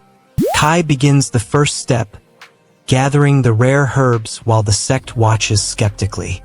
A young disciple questions the necessity, eyes wide with doubt. Kai brushes off the doubt, his hands already moving to the hidden stash. He knows the herbs are the only way to neutralize the toxin's core. The price of his resolve is the sect's trust, fraying as the young disciple whispers doubts to anyone who will listen. What kind of preparations were you talking about? The hidden stash might hold more than just herbs. What else lies in the shadows? You feel the weight of hunger gnawing at you while the illness spreads. Needs a distraction, a way to solidify his plan and keep his rivals off balance. He wants to appear as if he's just a young master with simple requests. The obstacle is the need for a specific item to fuel his next move. Asks for one more bottle of Yanti liquor, the kind favored by the Suras. The consequence is the rivals are given a seemingly innocent request, masking the true purpose of the drink. But the real problem is already in motion. I actually have one thing I need you to do for me. Kai forces the enigmatic stranger to reveal the ever-present aide's identity, exposing a hidden conspirator within Elder Hang's inner circle and igniting a deadly power struggle. Kai seizes a vital clue that could cure his father, but the revelation shatters his trust in allies, leaving him teetering between hope for salvation and the terror of betrayal. The stranger's narrowed eyes hint at a darker secret behind the aide's loyalty, and a looming ambush threatens to strike before Kai can act, leaving the true mastermind's motives shrouded in danger. The rumor spreads like wildfire. The Plum Blossom Sword Saint, Song Bek Li, a low-ranked disciple from the Southern Edge sect, has earned the coveted title. Whispers echo through the sect halls, questioning how a mere second-class pupil could wield such reverence. Was it destiny's favor or a hidden betrayal? The elder's face flushed crimson whenever anyone dared mention the Mount Hua Sect. The Plum Blossom Sword Saint died a century ago, yet his name still lingers like a cursed echo, he snarled. What made him so legendary? Don't let his legend poison your mind. The council argues that if demons hadn't toppled Mount Hua, the Southern Edge would still lag behind. Their goal is to prevent history from repeating and keep their sect above the fallen rival. The fear that the child signals Mount Hua's comeback blocks their complacency. They decide the child must be stopped before his influence spreads. One elder scoffs, claiming he already trampled Mount Hua's hopes. The decision to hunt the child tightens their grip, but the cost is a deeper obsession that could blind them to greater threats. We must not let those times return. Their fixation sets the stage for a confrontation nobody foresees. Beckley's sweating bullets, thinking, he's gonna reject me. I know it. He thought he had a plan, a way to convince this kid who's clearly stronger. But the kid cuts him off, demanding what he actually wants, tired of the roundabout talk. Beckley's trapped, his whole strategy falling apart because the kid just wants him to get to the point, pushing him to fight or shut up. If it's not a fight, what is it? Quit beating around the bush. What comes next changes everything. The kid, this presence everyone's so worried about, he's just being himself, right? He's working out who Beckley even is, asking for his monastic name. Hama corners the child, demanding the true purpose of his Southern Edge, Mount Hua summons, and the kid detonates the tension by publicly calling Beckley a pretender, forcing the disciple to retreat in disgrace. Chung Myung stakes his reputation on exposing Beckley's cowardice, gaining rare respect while Beckley loses all credibility, his scheming crumbling under relentless scrutiny. With Beckley humbled and Hama's inquiry unanswered, a shadowy figure watches, hinting that the true mastermind behind Elder Huang's illness prepares to strike. The air crackles thick with challenge. Is here, Southern Edge's finest, practically vibrating with eagerness for a duel. He wants this fight now, no delays, no hesitation. But the biggest obstacle? Our Mount Hua hero is standing there. Sayoung's eyes flare with fury as he lunges, refusing to let the battle end on his terms. He snarls, "You chose the wrong opponent," and unleashes a cascade of blade-chanting strikes that cleave the air. Each swing reverberates like thunder, forcing his foe to retreat, while the mounting tension crackles, promising a showdown far from over. The next strike may finally decide who walks away. The arrogant brat sneers at the lesson, his pride blistering like fresh firewood. Yet the master's words slice deeper than any blade. The world trembles as Chung Myung unleashes a blade so sharp, it cleaves reality itself. His sword, a whirlwind of pure intent, carves through the impossible, leaving devastation in its wake. Chung Myung, The plum blossom sword saint barrels through his disciples. Sayang, they cry, but he unleashes a torrent of sword techniques, a whirlwind of steel that shakes the very foundations of the Mount Hua Sect. As the duel spiraled, he unleashed a torrent of jade steel strikes, each blow echoing like thunder across the cliffside. The opponent staggered, eyes widening in disbelief as the disciples' aura flared, nearly bursting through the heavens. Chung Myung unleashes a blade that cleaves reality itself, shattering the invader's formation as Song Baek-lee steps into the clearing. His borrowed sword cracked and useless, challenging Mount Hua's supremacy. Baiyun fights with desperate fury, risking his life and the sect's honor, while disciples watch their pride crumble and hope flicker, knowing a single misstep could erase their legacy. The final strike hangs in the air, Song Baek-lee stares at Chung Myung's empty hand, and the cracked sword trembles, leaving Mount Hua's fate precariously balanced on a blade's whisper. He wasn't supposed to survive the ritual, and now the consequences are standing right in front of them, bleeding and barely conscious. Rex stares at the kid on the ground, and his face drains of every ounce of color. Blaze moves first, shoving past the others, his voice cracking the air apart as he screams at Rex. What did he do? What did he actually just do to that child? The accusation lands like a blade because Blaze doesn't shout like this, not ever. Rex opens his mouth to answer, but nothing comes out. There is no excuse forming, no defense ready. He just stands there, frozen, staring at what his hands have done. Then, a calmer, but no less alarming voice interrupts the growing panic. An elder, parsing of the frantic reports, cautiously approaches the young master. Young master, he begins, his tone measured. It seems there has been an ACC. The medical situation turns catastrophic. Every prominent doctor available has been called in, examined the father, and come back empty-handed. Not one of them can identify the disease ravaging his body. The father's skin is turning an angry, deep red, inflamed, burning from the inside out, but at the same time his body is growing colder. Hot on the surface, freezing underneath. It's a contradiction that makes no medical sense, and every physician in the room is baffled. The lead doctor steps back, shaking his head. No diagnosis, no treatment plan, nothing. The father is deteriorating in real time and nobody can explain why. The room falls into horrified silence. A mysterious figure reveals they hold no personal grudge, only cold, calculated payback, leaving the elder frozen in horror as the truth crashes down like a blade on the already blood-soaked ground. Sayang Rex races to save the unnamed boy choking on his own blood, but every doctor stands helpless, unable to name the disease devouring the father's body from within. Hope flickers not from medicine but from an unseen force that sees a cure where others see only death, defying every rule of nature and mercy. Shi Yen lashes out, his blade slicing through the gauntlet of foes like a thunderclap. He shouts, "You wretch, you think you can hide your sins?" As the ground erupts with ancient sigils, Noah's eyes widen, blood spattering the stone, while the Mount Hua Sect's hidden talisman blazes, sealing their destiny in a flash of crimson light. The rogue demon lunges, a blur of claws and rage. Chung Myung snatches him from the air with a triumphant shout. "Got you, rat! Let's see you dodge this." The legendary sword saint, Chung Myung, awakens after 1,000 years. He smashes through the rubble, a fire in his eyes, ready to reclaim the glory of Mount Hua. The elder's attack, while not peak martial arts, proved lethal to an untrained man.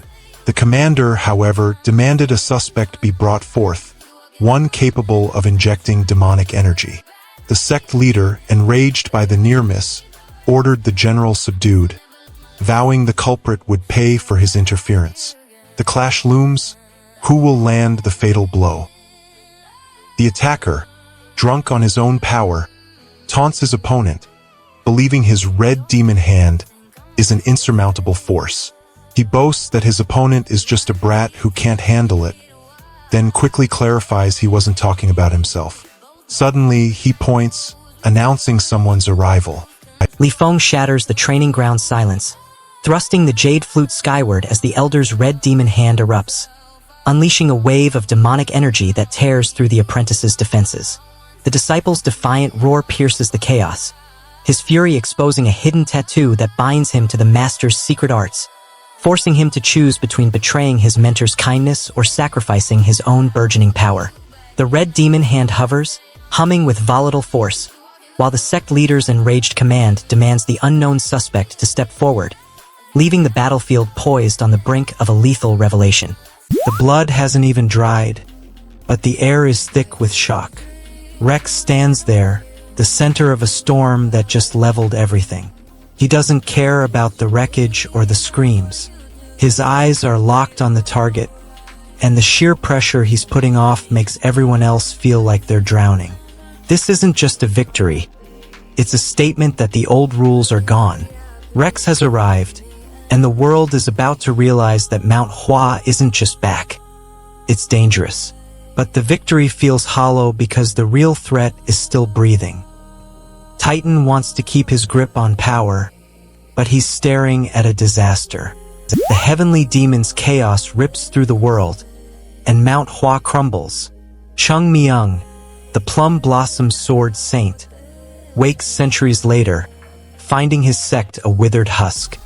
He vows to rebuild its glory, facing down impossible odds with a drunkard's swagger and a swordsman's fury. The air crackles with demonic chi. Chung Myung's blade, a blur of white, carves through the encroaching darkness. The Mount Hua Sect's legend unleashes his fury, a tempest of righteous steel against the demonic tide.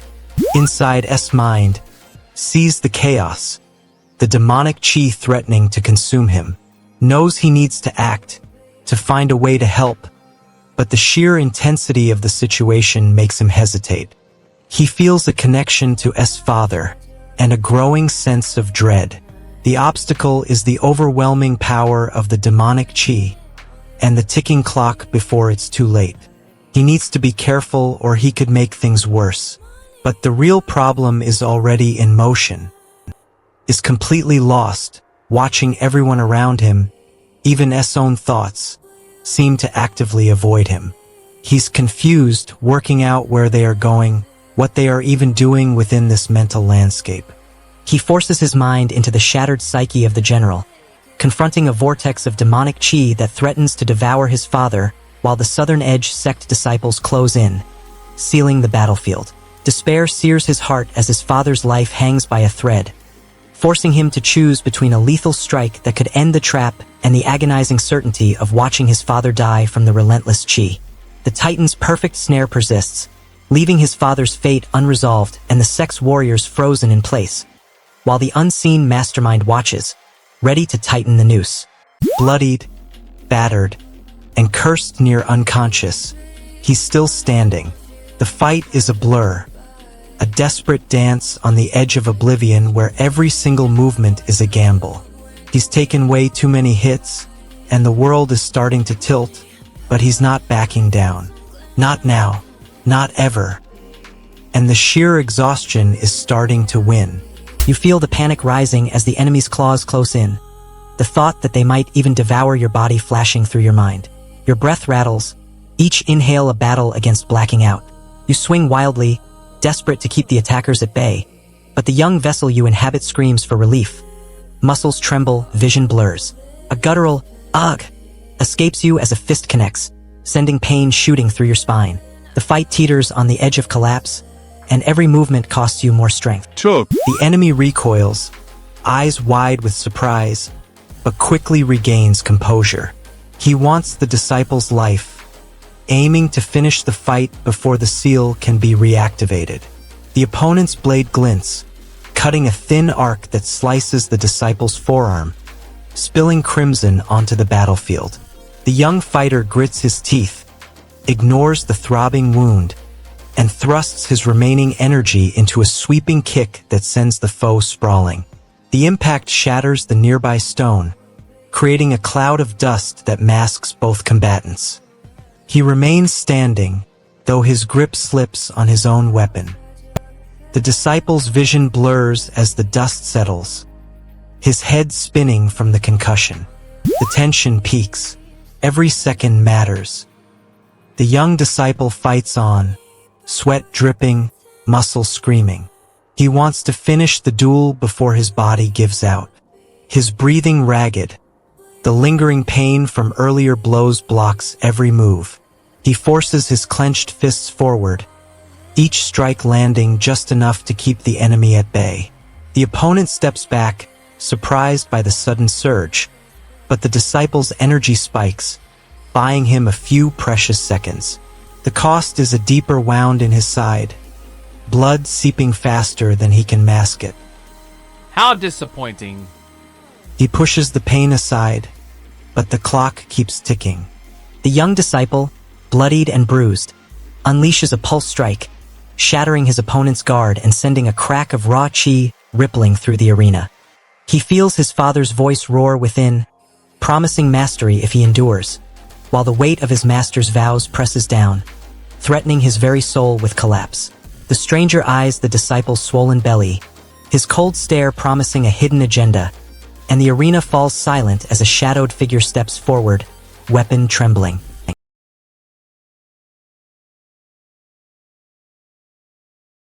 The young disciple kneels, bow trembling in his hands, as his master's voice cracks, "Father?"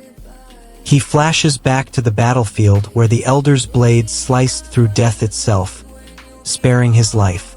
"I'll never repay this debt," he whispers, eyes blazing with newfound resolve, vowing to resurrect the shattered Mount Hua Sect and carve a legacy worthy of his savior. "Oh, please get up. If you have a reward, just tell me. A Taoist shouldn't accept payment for helping others, especially when I snuck out of my sect." You're really good at talking, young guild leader. It sounds impressive. The young guild leader leans forward, eyes sharp. He declares that a merchant's only law is profit, and that any rule that blocks money is a suggestion. He stresses that honest work fuels charity, and that speed outweighs morality. He pauses, letting the weight of efficiency above all settle, then hints that every decision now rides on that principle. The room tightens. Everyone feels the pressure to choose cash over conscience. The elder pauses, eyes narrowing as the cost flashes before him. He mutters that the price feels tiny, yet his ledger shows they've already paid 5 times more than expected. He clenches his fists, recalling the boy's cunning smile, a serpent's grin that still haunts him. The realization hits. The boy's cleverness may have already drained their resources. He forces a bitter smile, masking the sting of overspending.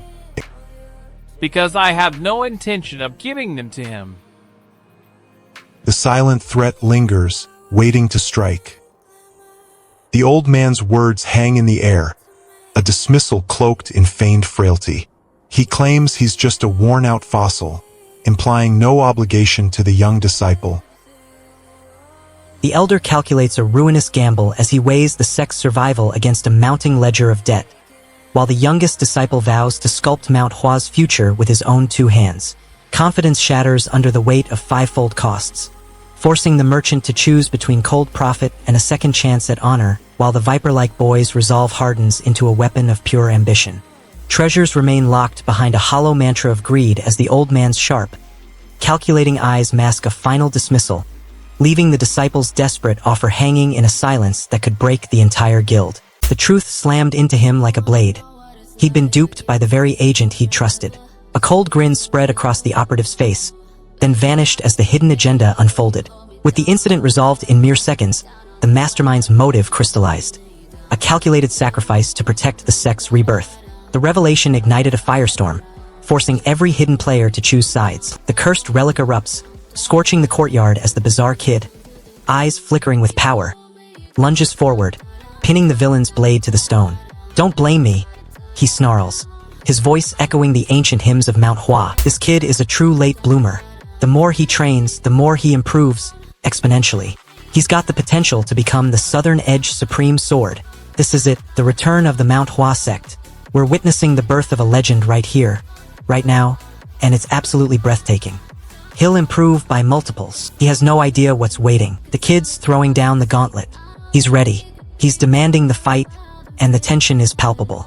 The legacy of Mount Hua is on the line, and this young prodigy is stepping up to claim his destiny. Bring it on.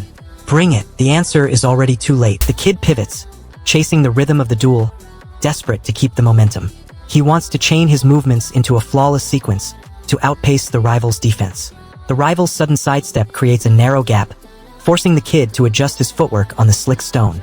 He snaps his joints, whispering movement, as his body shifts into a new stance, then presses a finger to his lips, muttering Ascent.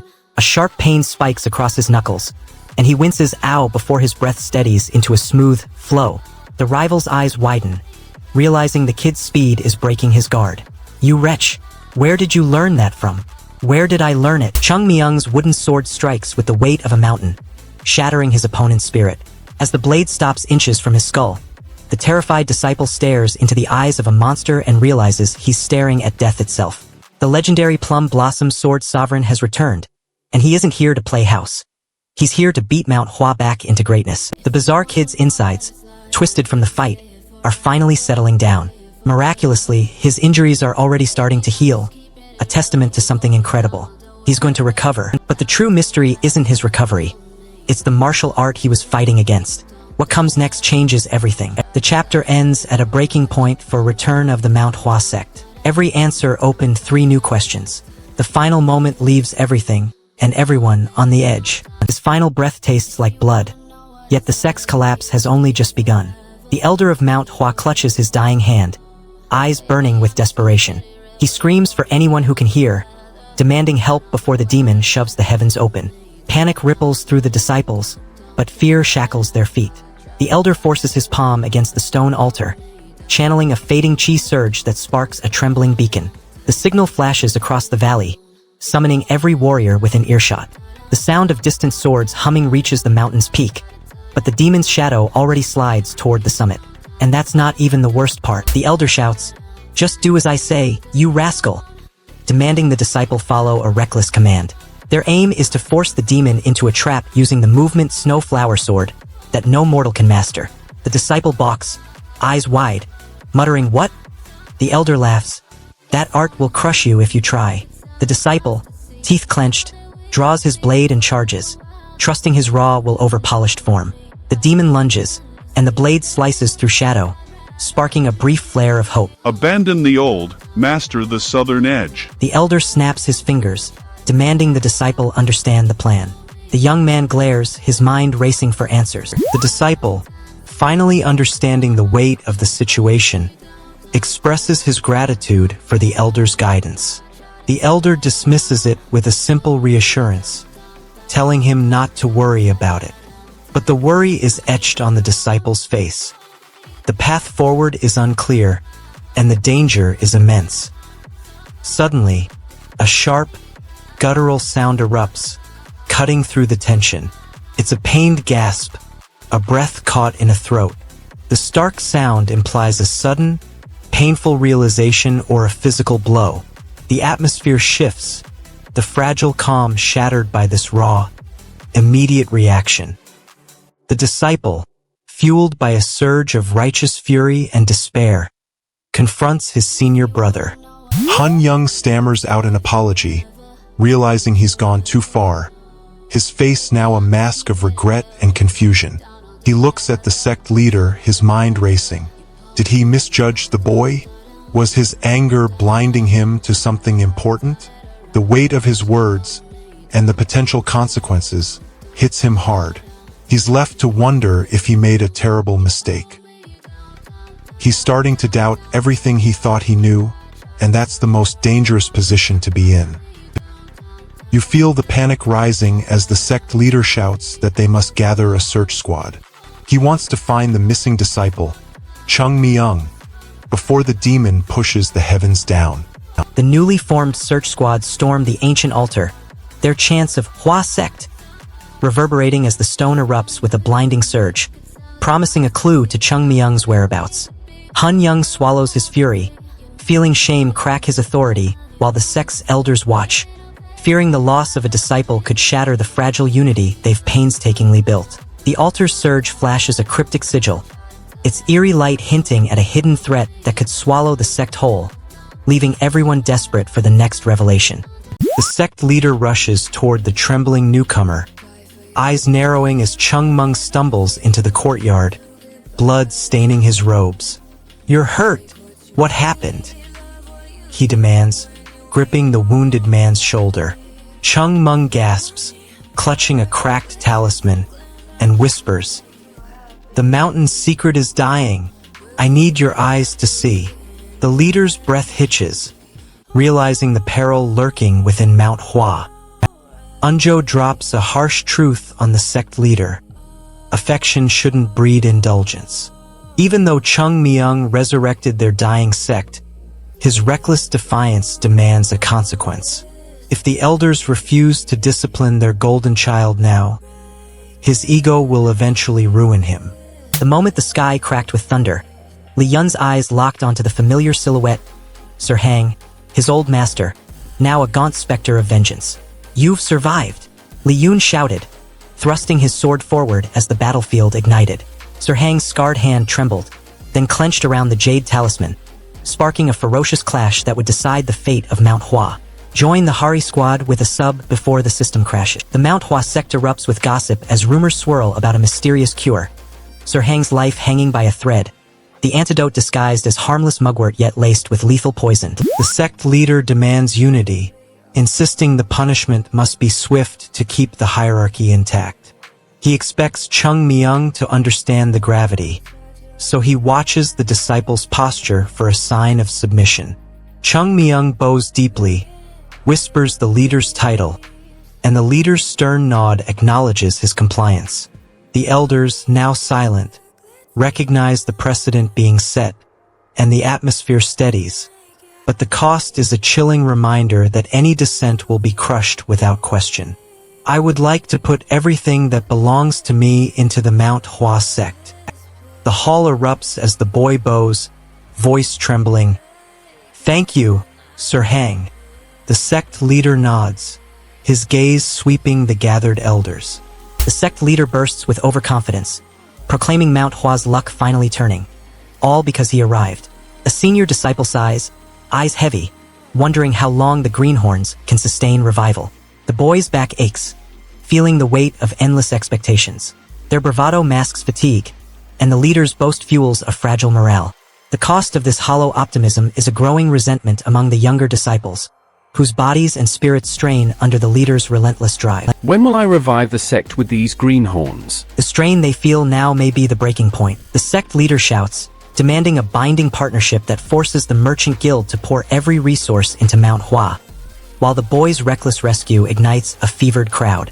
The boy teeters between heroic acclaim and crushing guilt as his unsanctioned departure endangers the sect, and the guild chief swallows his pride, pledging endless support to avoid disgrace.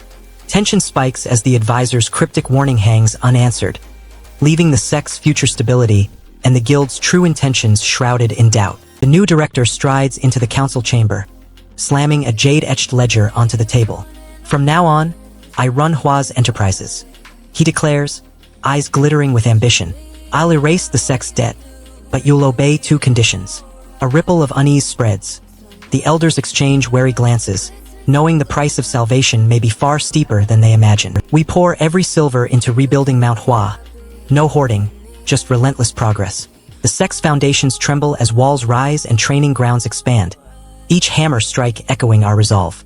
Yet, amid the frenzy, I kneel before third-class disciple Chung Meng, offering reverence and a promise of protection, for his loyalty could tip the balance between ruin and resurgence. The young disciple clenched his fists as the ancient scroll unfurled, each rune igniting a blaze of memories. His master's harsh discipline, the bitter betrayals that forged the sect's downfall. Realizations surged like thunder. Every cruel command, every cold rebuke, was a calculated lesson to shield him from a hidden enemy. Now, with resolve hardening, he vowed to resurrect Mount Hua, no matter the cost. "We must reward him properly and send him out again." The council gathers, eyes on the third-class disciple they just praised. Everyone pushes for a grand reward, chanting the sect leader's name like a prayer.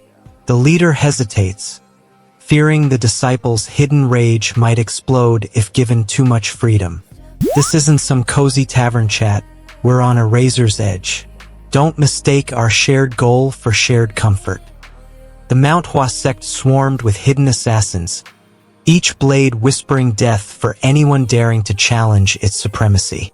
A shrewd merchant watches from the riverbank, eyes flicking between the churning water and the cloaked figures boarding the same vessel.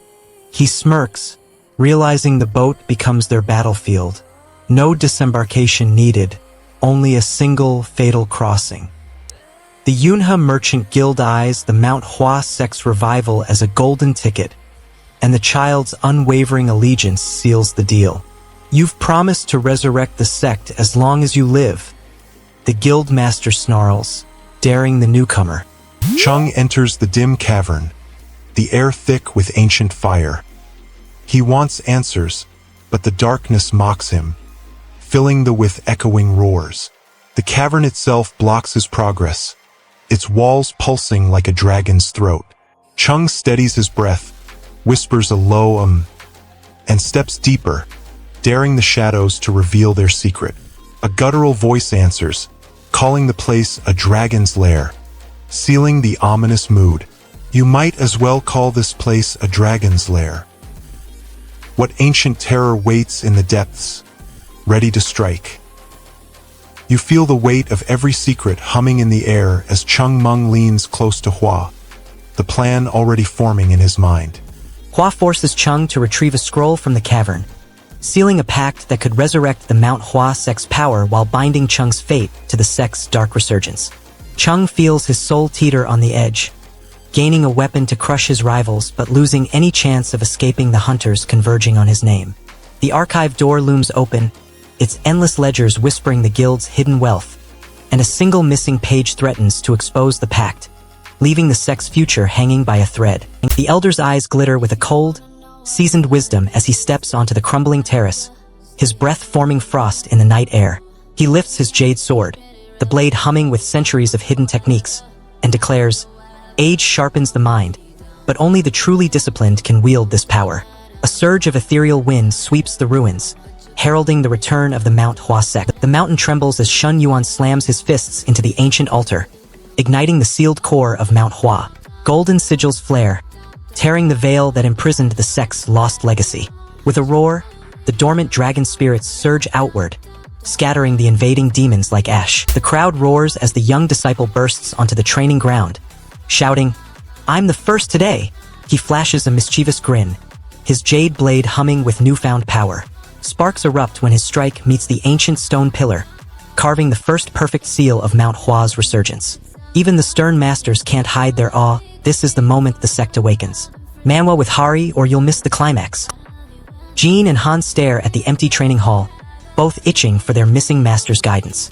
They need his direction to finish the sect's resurgence, but his whereabouts remain a mystery. Han stands alone in the empty clearing, the wind the only witness. He wants to know who else might share this cursed hour, hoping for a rival to spark his fire. The silence answers back, a hollow echo that offers no company. He tightens his grip on his sword, feeling the weight of isolation crush his resolve. Then he steps forward into the void, daring the night to reveal a challenger. The cost is his lingering doubt, now turned into a cold, steady breath. You feel the night pressing against your skin as the breath of the mountain slows. Jean summons the rogue master Chung Meng back to the sect, unleashing a savage training regimen that tears through the night and shatters every limit the disciples thought unbreakable. Han watches his confidence crumble as Jin's flawless plum blossom sword Saint Image fractures, fearing he loses the chance to inherit the legendary art and his own destiny hangs in tatters. A shadowy silhouette yells Jin's name, its identity cloaked in darkness, promising a vengeful showdown that could either restore the sect's honor or drown them in blood. The ancient gong reverberates as the Mount Hua Sect reawakens, its crimson banners snapping in the wind. A lone cultivator, eyes burning with 8 decades of Jianghu blood, steps onto the cracked altar, his aura igniting the night sky. Across the courtyard, a mysterious girl flickers like a temptress, her smile promising power and peril, to any fool daring enough to follow. The moment his eyes met hers, the world narrowed to the flash of her crimson hair and the fierce glint in her jade eyes. He swallowed his pride, feeling his pulse race like a drum of war. The Mount Hua seniors stormed back, their names whispered like curses.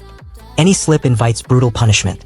Their return forces the sect into frantic closed-door training, but crumbling facilities choke the drills, sparking panic among the juniors. Rumors swirl that the seniors' ruthless temperaments will crush anyone who dares challenge them, especially with the looming Southern Edge Conference, where the two sects will clash for supremacy. If you want more daily recaps, hit that subscribe button now. The leader of Mount Hua clenches his fists, furious at the chaos swirling through the sect. He swears he won't let the mess slide, determined to crush any weakness. The sect counts down 15 days until the Mount Hua Southern Edge Conference, the deadline that will decide whether they can close the widening gap. The strategist points to Zhou Gul as the only hope, saying a favorable matchup could finally turn the tide. While Yunzhong needs an even easier opponent, he dismisses the rest of the roster, refusing to waste time on weaker options. The junior disciples hear the stark warning. They must be ready to die if they cannot match the enemy within the short window. Fear sharpens their resolve, but the looming deadline tightens the noose around every breath they take. Only 15 days left before the conference. The Mount Hua Sect leader slams his fist on the stone altar, declaring the 15-day countdown to the Mount Hua Southern Edge Conference and naming Zhou Gul as the sole hope to bridge the widening chasm. Junior disciples feel the crushing weight of their sect's humiliation and the burning pressure of every hopeful eye, fearing that failure will drown their dreams in blood and forever seal their inferiority. The horizon darkens as Southern Edge forces marshal, leaving the true strength of Zhou Gul untested and the imminent clash hanging on a knife edge that could shatter Mount Hua's fragile resurgence. They train for death, but the deadliest foe walks in wearing a new method. The sect's archivist slams the stack of ancient scrolls onto the table, eyes flashing. We've got the raw, every secret, every broken seal. Now we'll forge a training regimen that turns those fragments into fire. He grips a trembling jade blade, its edge humming, and orders the disciples to drill until the mountain itself trembles with their newfound power.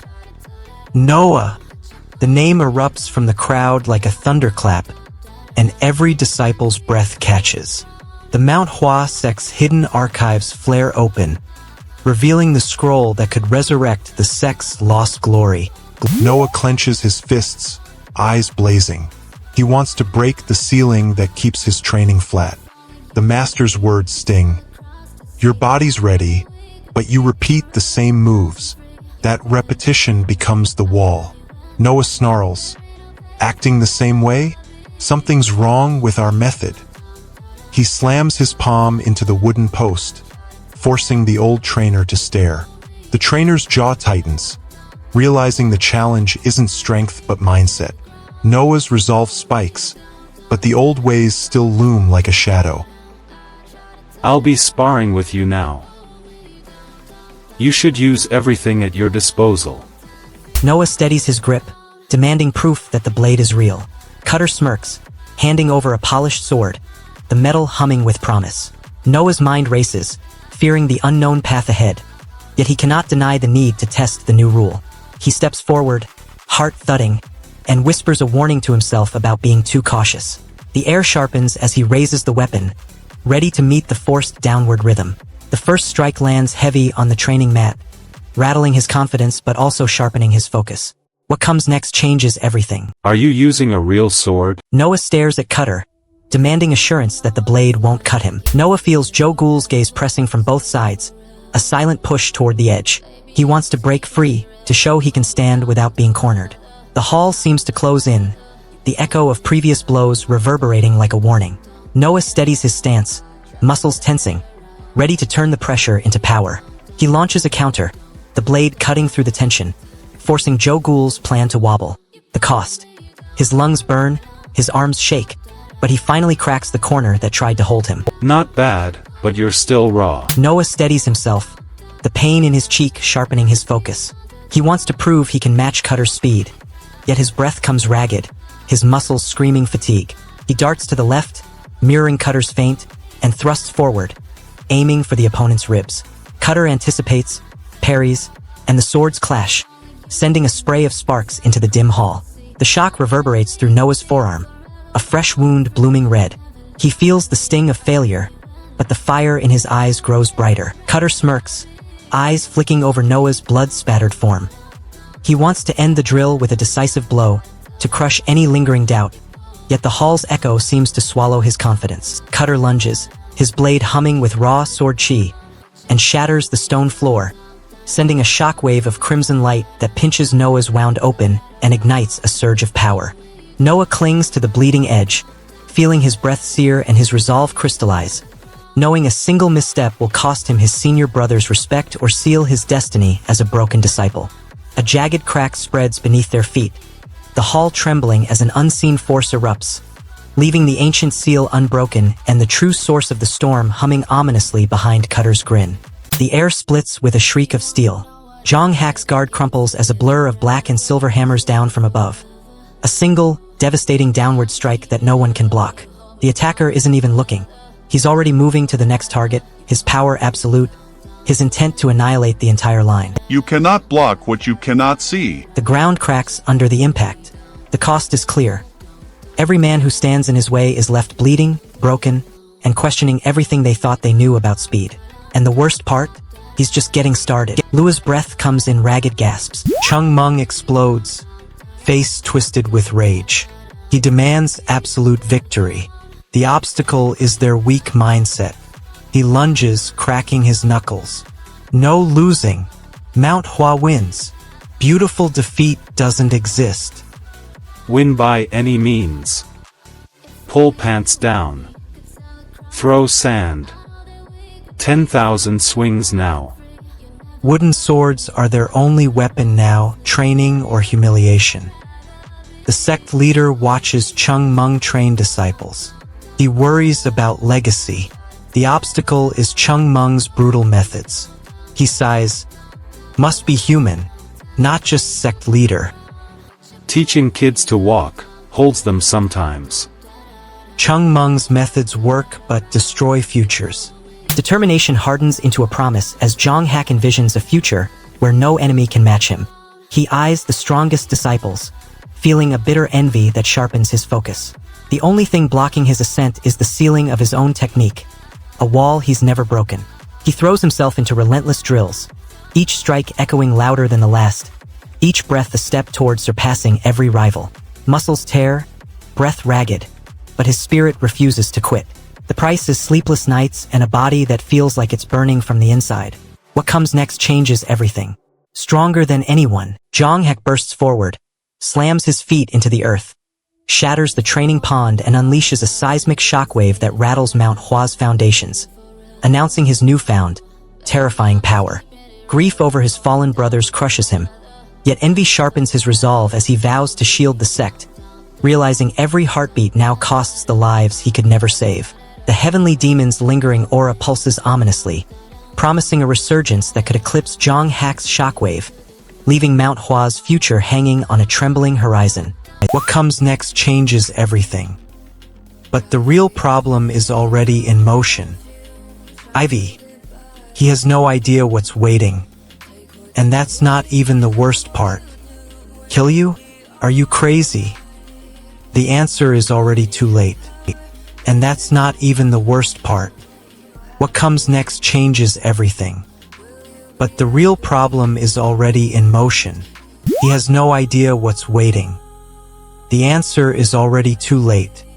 Narration words, present tense, plain English, covering who, what, want, obstacle, action, consequence. Then a dialogue line from a voice tag with max words. Based on dialogue if present. Else skip. The instruction. If no clear dialogue for that voice in this beat, skip it. Never invent lines. So we must check for each beat to see if there is dialogue that can be assigned to a voice tag. We have active character voice registry. Orin, Uziel. So only those two have voice tags. Actually, the registry maps character names to voice tags. He slides a fresh drink across the table, urging everyone to celebrate the hard work that earned this moment. The junior disciple repeats the praise, calling the senior brother a role model, echoing the respect he's always shown. A faint grin spreads across the senior's face as he nods, grateful for the acknowledgement. He lifts his cup, the clink sounding like a promise to keep leading. The room hums with camaraderie, but the senior's eyes flick to the hallway, wary of unseen ears. A junior mutters that the man in the center looks like a legend come to life, his handsome aura impossible to ignore. We need to output exactly sentences, not as user says. The user says, write exactly punchy, impactful sentences, but then enumerates. That's contradictory. The instruction says, write exactly punchy, impactful sentences, then enumerates. Likely they want sentences. Then they say, do not add a fourth sentence. So they want exactly sentences. We'll output sentences. Present tense only. No past tense. No fillers. No suddenly, however, it seems, in that moment, clearly. Format. Narration. So output something like, the laugh erupts from the dining hall as the arrogant sect leader boasts about crushing the Southern Edge sect, only to be mocked for his flimsy joint lock grasp technique. Everyone watches, eyes wide, as he fumbles, his words crumbling like stale rice. Even the third-class disciple's shock pales in comparison, and the empty plates scream louder than his empty promises. Si-Om rubs his temples, a throbbing headache blooming from the endless taunts. He wants to finish the confrontation, but fatigue drags his thoughts into a fog. He clenches his jaw, refusing to waste any more time on idle chatter. The courtyard empties, the echo of his own breathing filling the void. The senior disciple urges the group to leave quickly, fearing punishment for tardiness. He wants to avoid the sect's harsh discipline and keep his reputation spotless.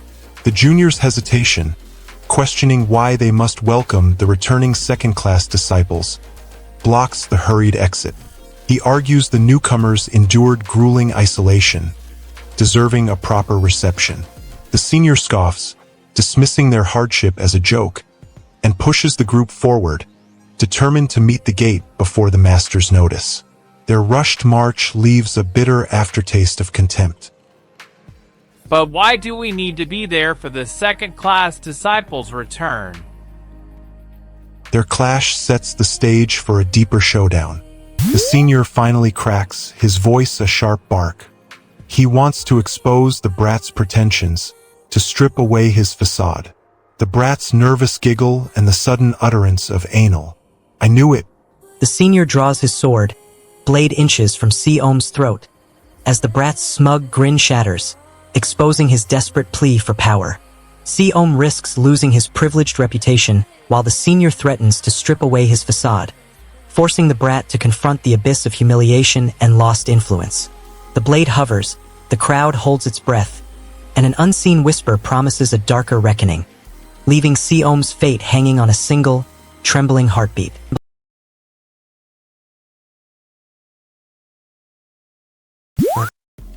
Use active voice, no filler. Avoid trying to.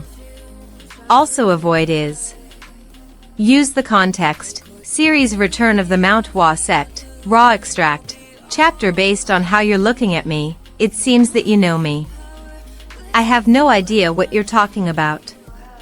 Ah. Li Yun lunges forward, his sword cleaving the oppressive mist that cloaks the ruined Mount Hua. Behind him, the enigmatic girl, once a covert operative, now his reluctant ally, unleashes a torrent of jade fire, scorching the hidden assassins lurking in the shadows. Their combined fury shatters the ancient barrier, revealing the long-forgotten sect hall where destiny awaits. If you want more daily recaps, hit that subscribe button now. Chung Meng watches the senior brother brag about a beauty from Shaanxi, then scoffs at his wasted time chasing romance instead of sword practice.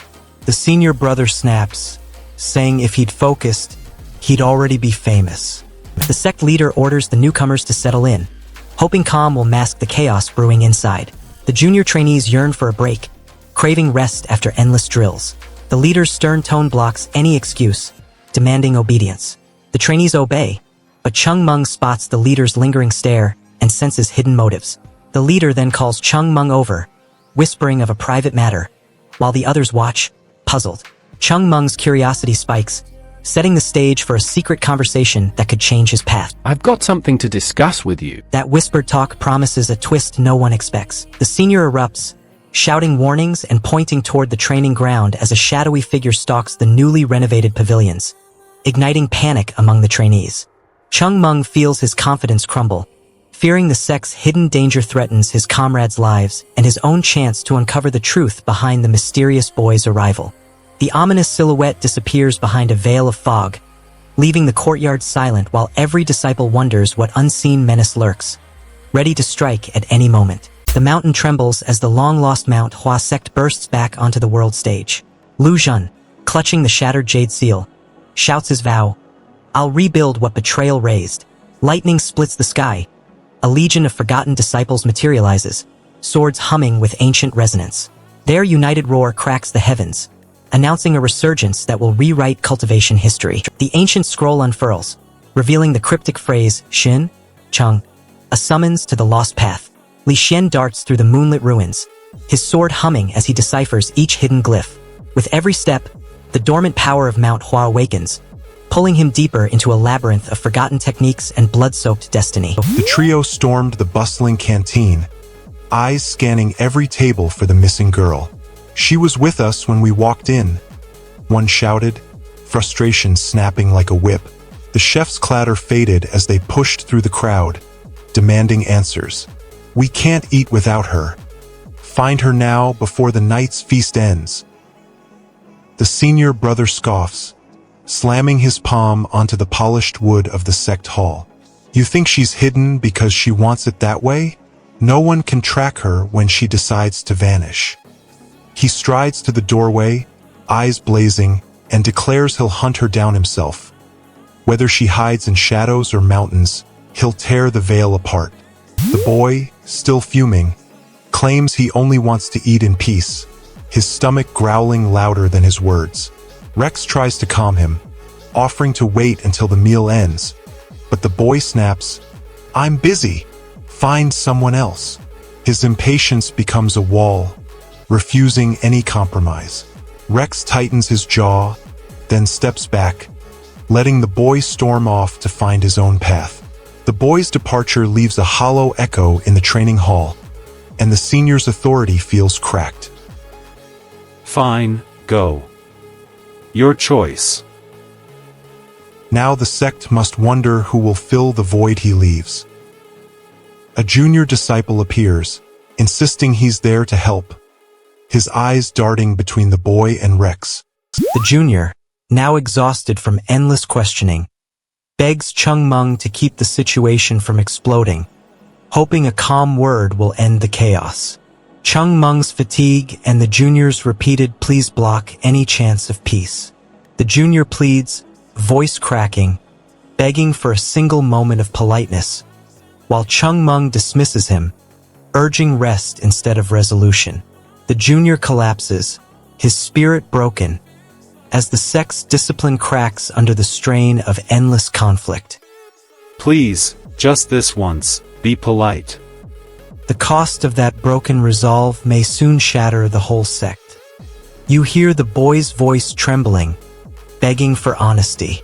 Rex finally confronts the boy, demanding an apology while the junior bows, pleading for forgiveness, as the senior disciple returns, igniting a fervent rally among the sect's members.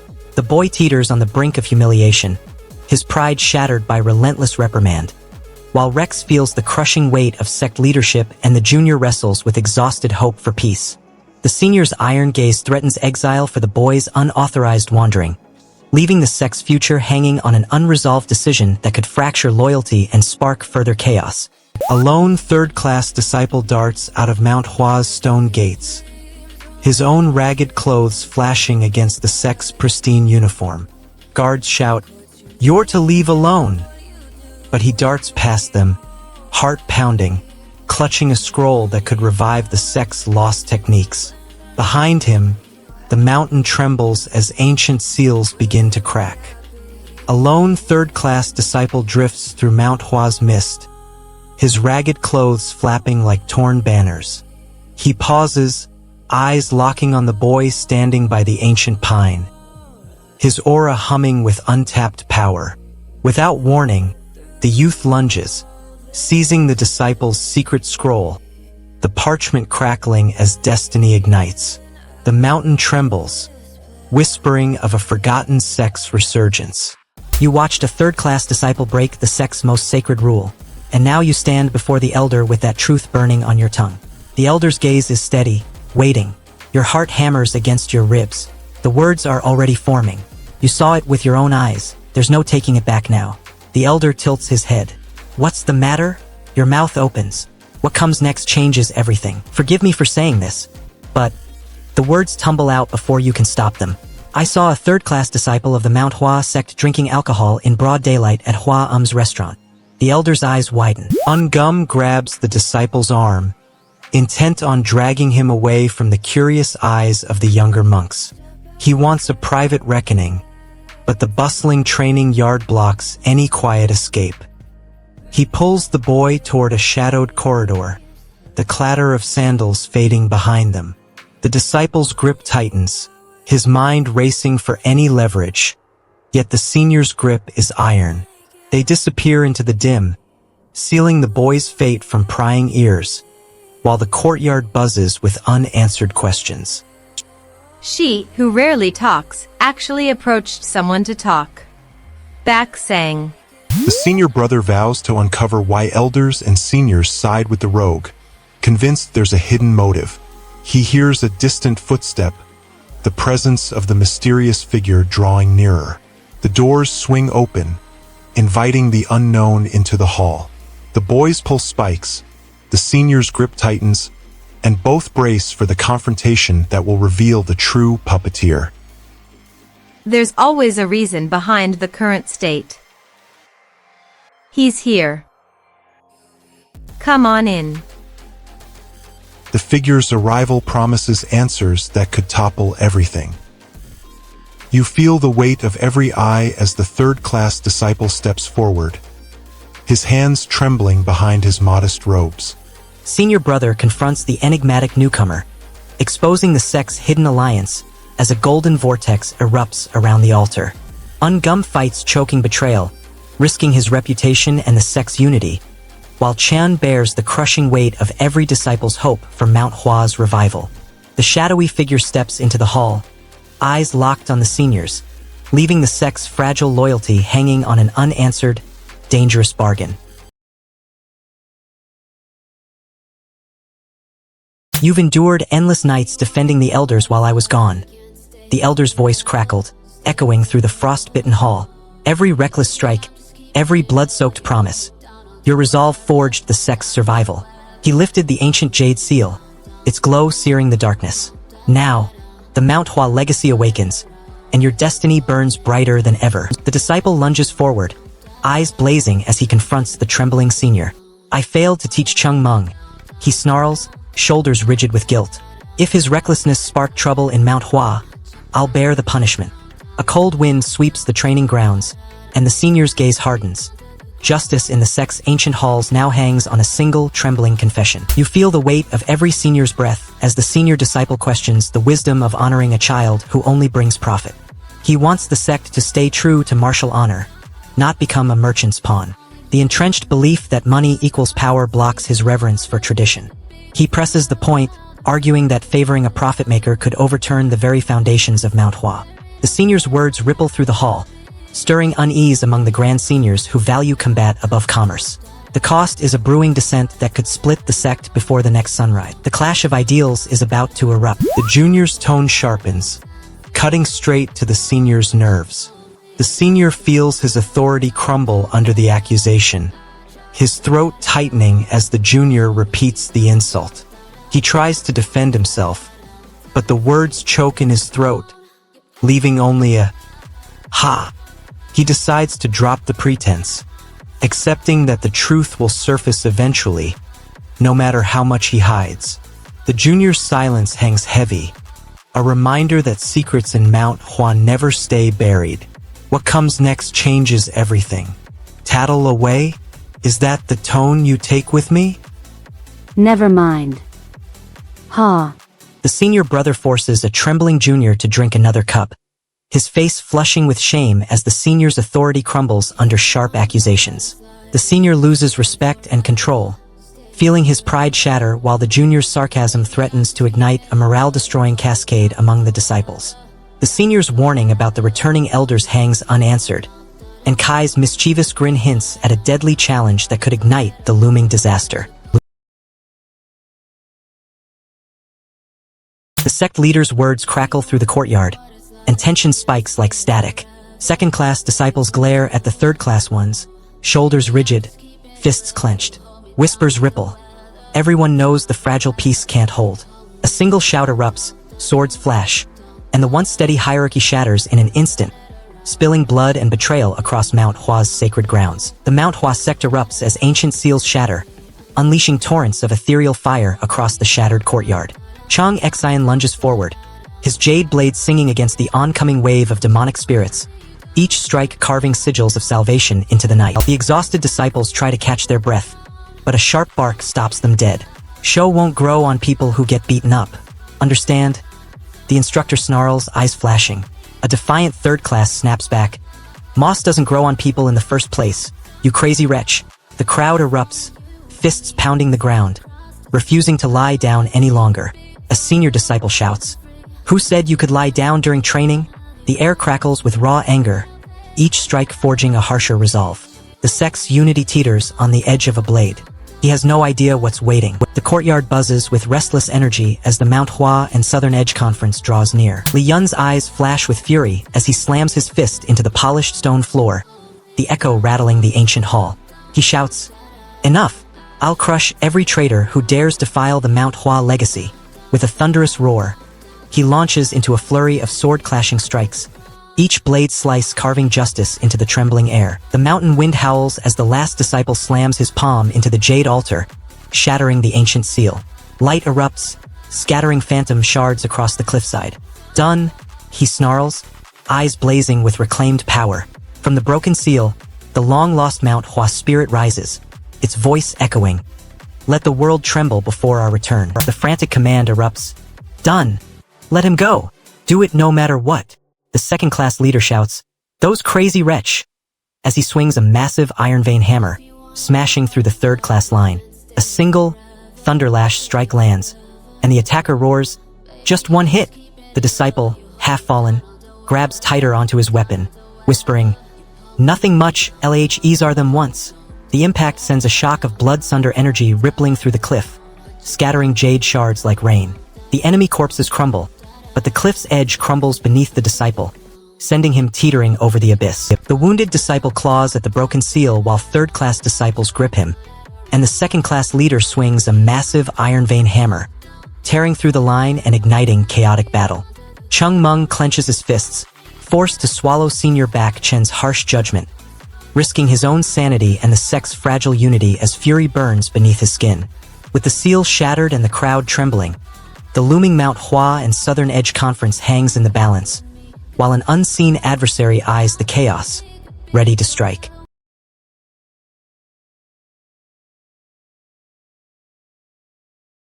The sect's leader glared at the chaotic battlefield, his jaw clenched as the enemy's ranks faltered. Without a word, he lunged forward, his sword slicing through the air, scattering the stunned foes. The silence that followed crackled with tension, every disciple holding their breath, waiting for his next command. An unspoken promise that the Mount Hua Sect would rise again. The conspirators cornered the Mount Hua air, whispering provocations sharp enough to spark a rebellion. He clenched his jaw, eyes blazing, yet swallowed the fury like fire into stone.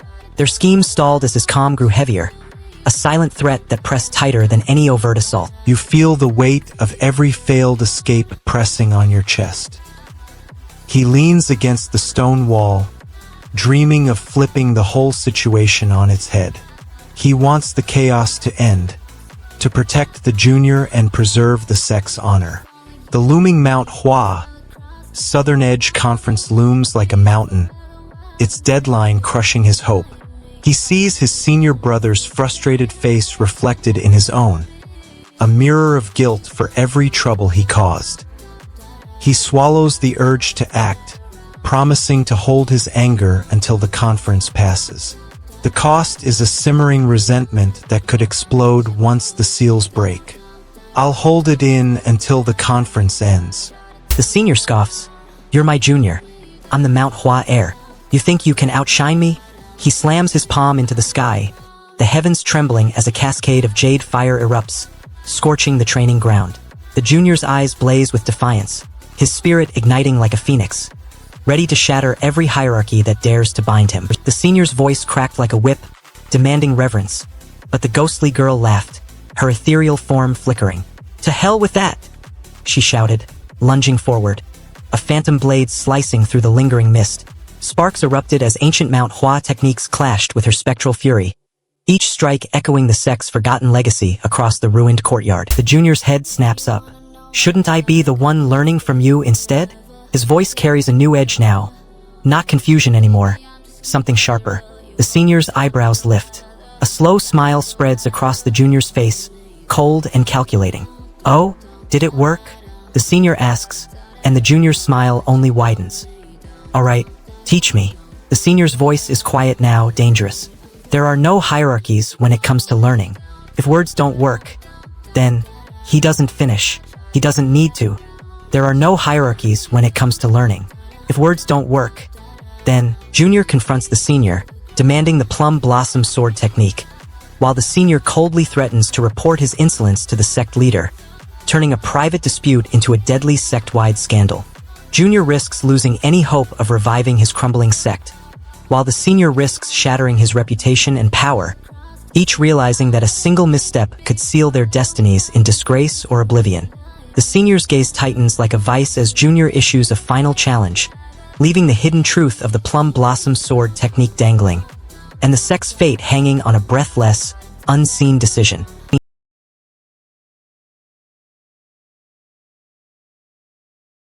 The Southern Edge sect erupts as Lu Feng storms the courtyard, his jade sword flashing like sunrise over the cliffs. He shouts a challenge, scattering the sect's defenders, while the ancient Mount Hua banner flutters violently in the wind. Blood spatter stains the stone, and the echo of his battle cry reverberates, sealing a new chapter of revenge. The sudden flash of the mysterious woman's smile cuts through the tension like a blade, her eyes glittering with hidden motives. She steps forward, voice honey-sweet yet edged with steel, and whispers, "You think I'm playing a role? No, watch as the truth shatters every lie you've clung to." With a fierce grin, she lunges, her blade flashing through the opponent's blind spots like a comet. Each slash mirrors the ancient Mount Hua forms, the sword singing the sect's forgotten hymns. The air shivers as the steel tears through shadow, carving a path straight to the heart of the enemy's defense. The battle roars, and the legacy of Mount Hua awakens anew. Manwa with Hari, the answer is already too late. He lunges forward, eyes blazing, demanding the other step back. His goal is to force her to surrender the sect's inner chi. She blocks his advance, her own resolve hardening like steel. The distance between them crackles with raw energy, each refusing to yield. He watches her pupils dilate, a thin sheen of oil coating the blade, signs of a hidden technique surfacing mid-fight. The scent of blood mingles with a strange, metallic perfume, hinting at an alchemy he never imagined she could master. He tries to read the new rhythm, but her movements blur, each slash singing a different song. He attempts a counter, only to feel his own energy siphoned away, leaving him groping for breath. The cost of underestimating her secret method becomes his weakening spirit. He wonders how deep her hidden arsenal really runs. You feel the battlefield shrink as every heartbeat echoes louder than the last. Sura, the sect's veteran scout, scans the surroundings, eyes flicking over the swirling chi like a hawk spotting prey. He wants to confirm the threat is truly contained, yet a faint, pulsing glow hints at residual energy gathering elsewhere. He raises his hand, whispering a silent command, and the lingering particles coalesce into a trembling sphere. The sphere erupts, scattering a burst of crimson light that paints the cavern walls. The blast shatters a hidden crystal, releasing a deafening crack that echoes through the mountain. The cost: the crystal's protective seal shatters, exposing the sect to an unseen enemy. The echo promises that something far worse lies just beyond the shadows.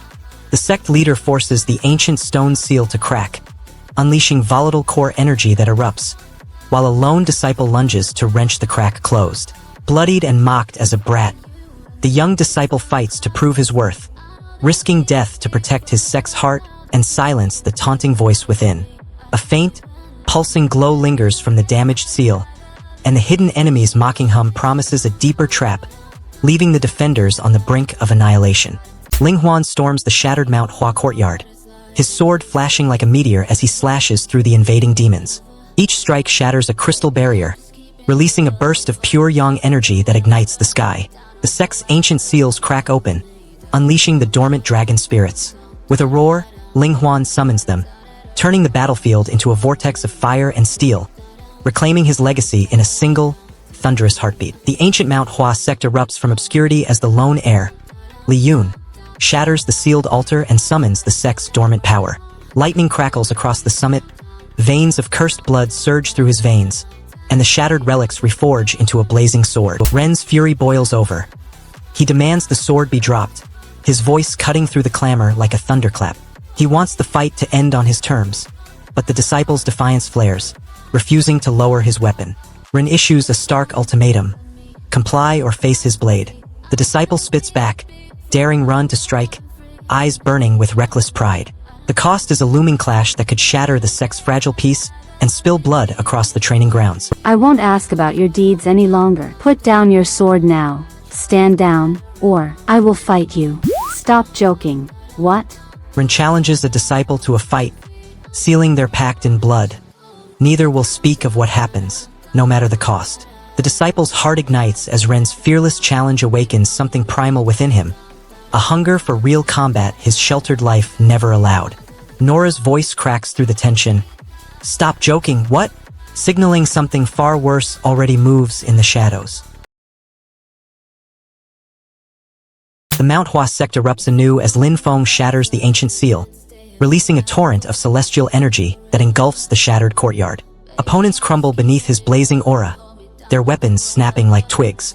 With each thunderous strike, he carves a path toward the throne, his eyes burning with the promise of vengeance and rebirth. The sect's legacy awakens, and the heavens tremble. You've lost your mind, Lin roared, eyes blazing as the cursed talisman crackled between his palms. I'm the sane one here. You're the lunatic. The air pulsed, and a surge of mountain spirit energy erupted, scattering the dark clouds that clung to the rogue disciple's cursed aura. He claws at the stone, refusing to stay down as the sect's banner, Mount Return of the Hua Sect, flutters above like a dying promise. He wants to rise, to prove the ancient name still carries weight, but the weight of his own failure pins him like a stone.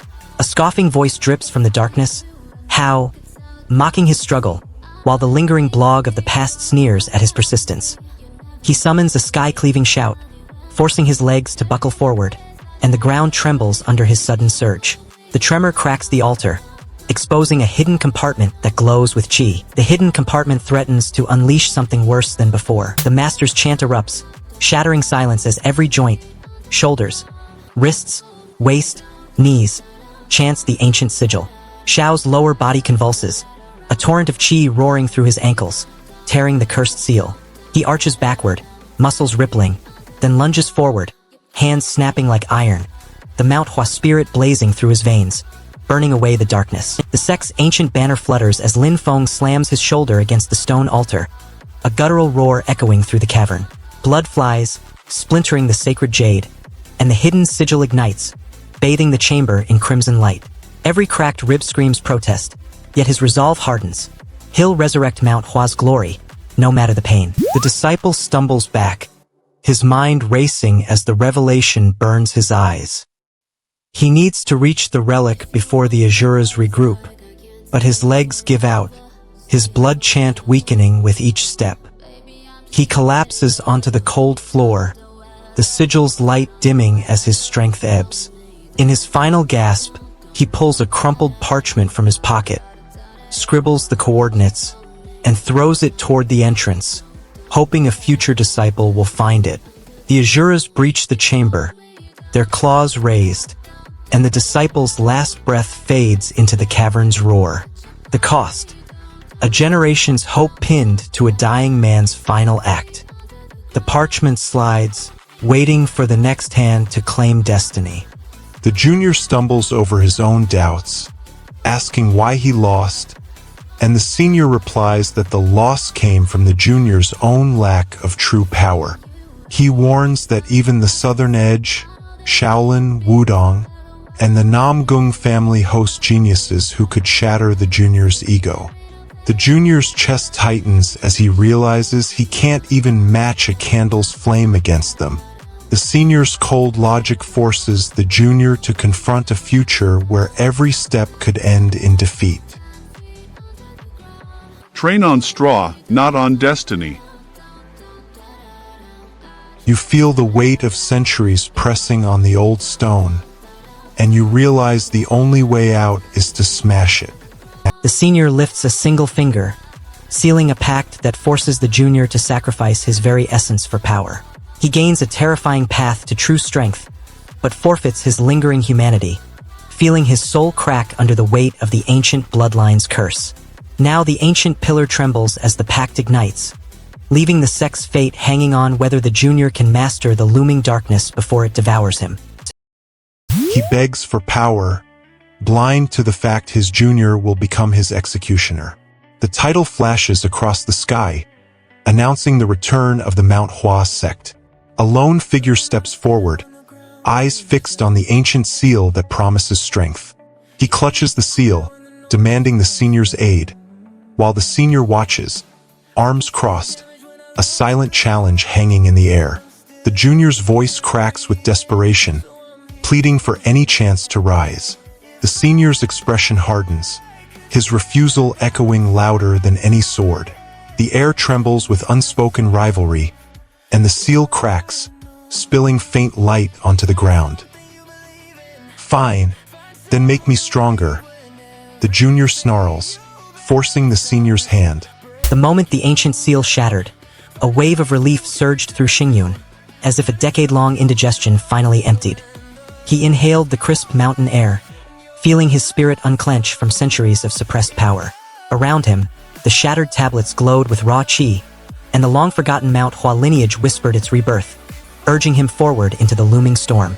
The answer is already too late. Kai glares at the training yard, fists still trembling from the last bout. He craves that rush of power, the thrill of landing a perfect hit. But the senior's silence keeps him stuck, the air heavy with unspoken doubts. Kai's eyes flare as he hears the name of the forgotten art, his throat dry with urgency. He asks Rex to hand over the technique, begging like a starving wolf. Rex shakes his head, reminding Kai that begging won't earn him a blade forged in legend. He tells the junior to wait, that patience will bring the lesson in time. Kai snarls, refusing to sit idle, but Rex's calm stance blocks any chance of a quick handoff. The junior's frustration spikes, his pride bruised, yet the seed of a new plan sprouts in his mind. Did you understand that? I think I get what you're aiming at. The real test now looms, and none of them see the shadow waiting outside. The junior's eyes snap wide as the news hits. Senior Bakchin vanishes, and the grand seniors storm the White Plum Hall. He wants answers, but the hall's silence swallows his questions. The sudden arrival of the elders blocks any chance of a calm investigation. He rushes forward, demanding to know why they assume the White Plum disciples hid Chen. The elders shrug, their suspicion hanging heavy like a sword over the hall. The junior feels a cold knot form. Someone is being blamed for a kidnapping he didn't commit. And that's not even the worst part.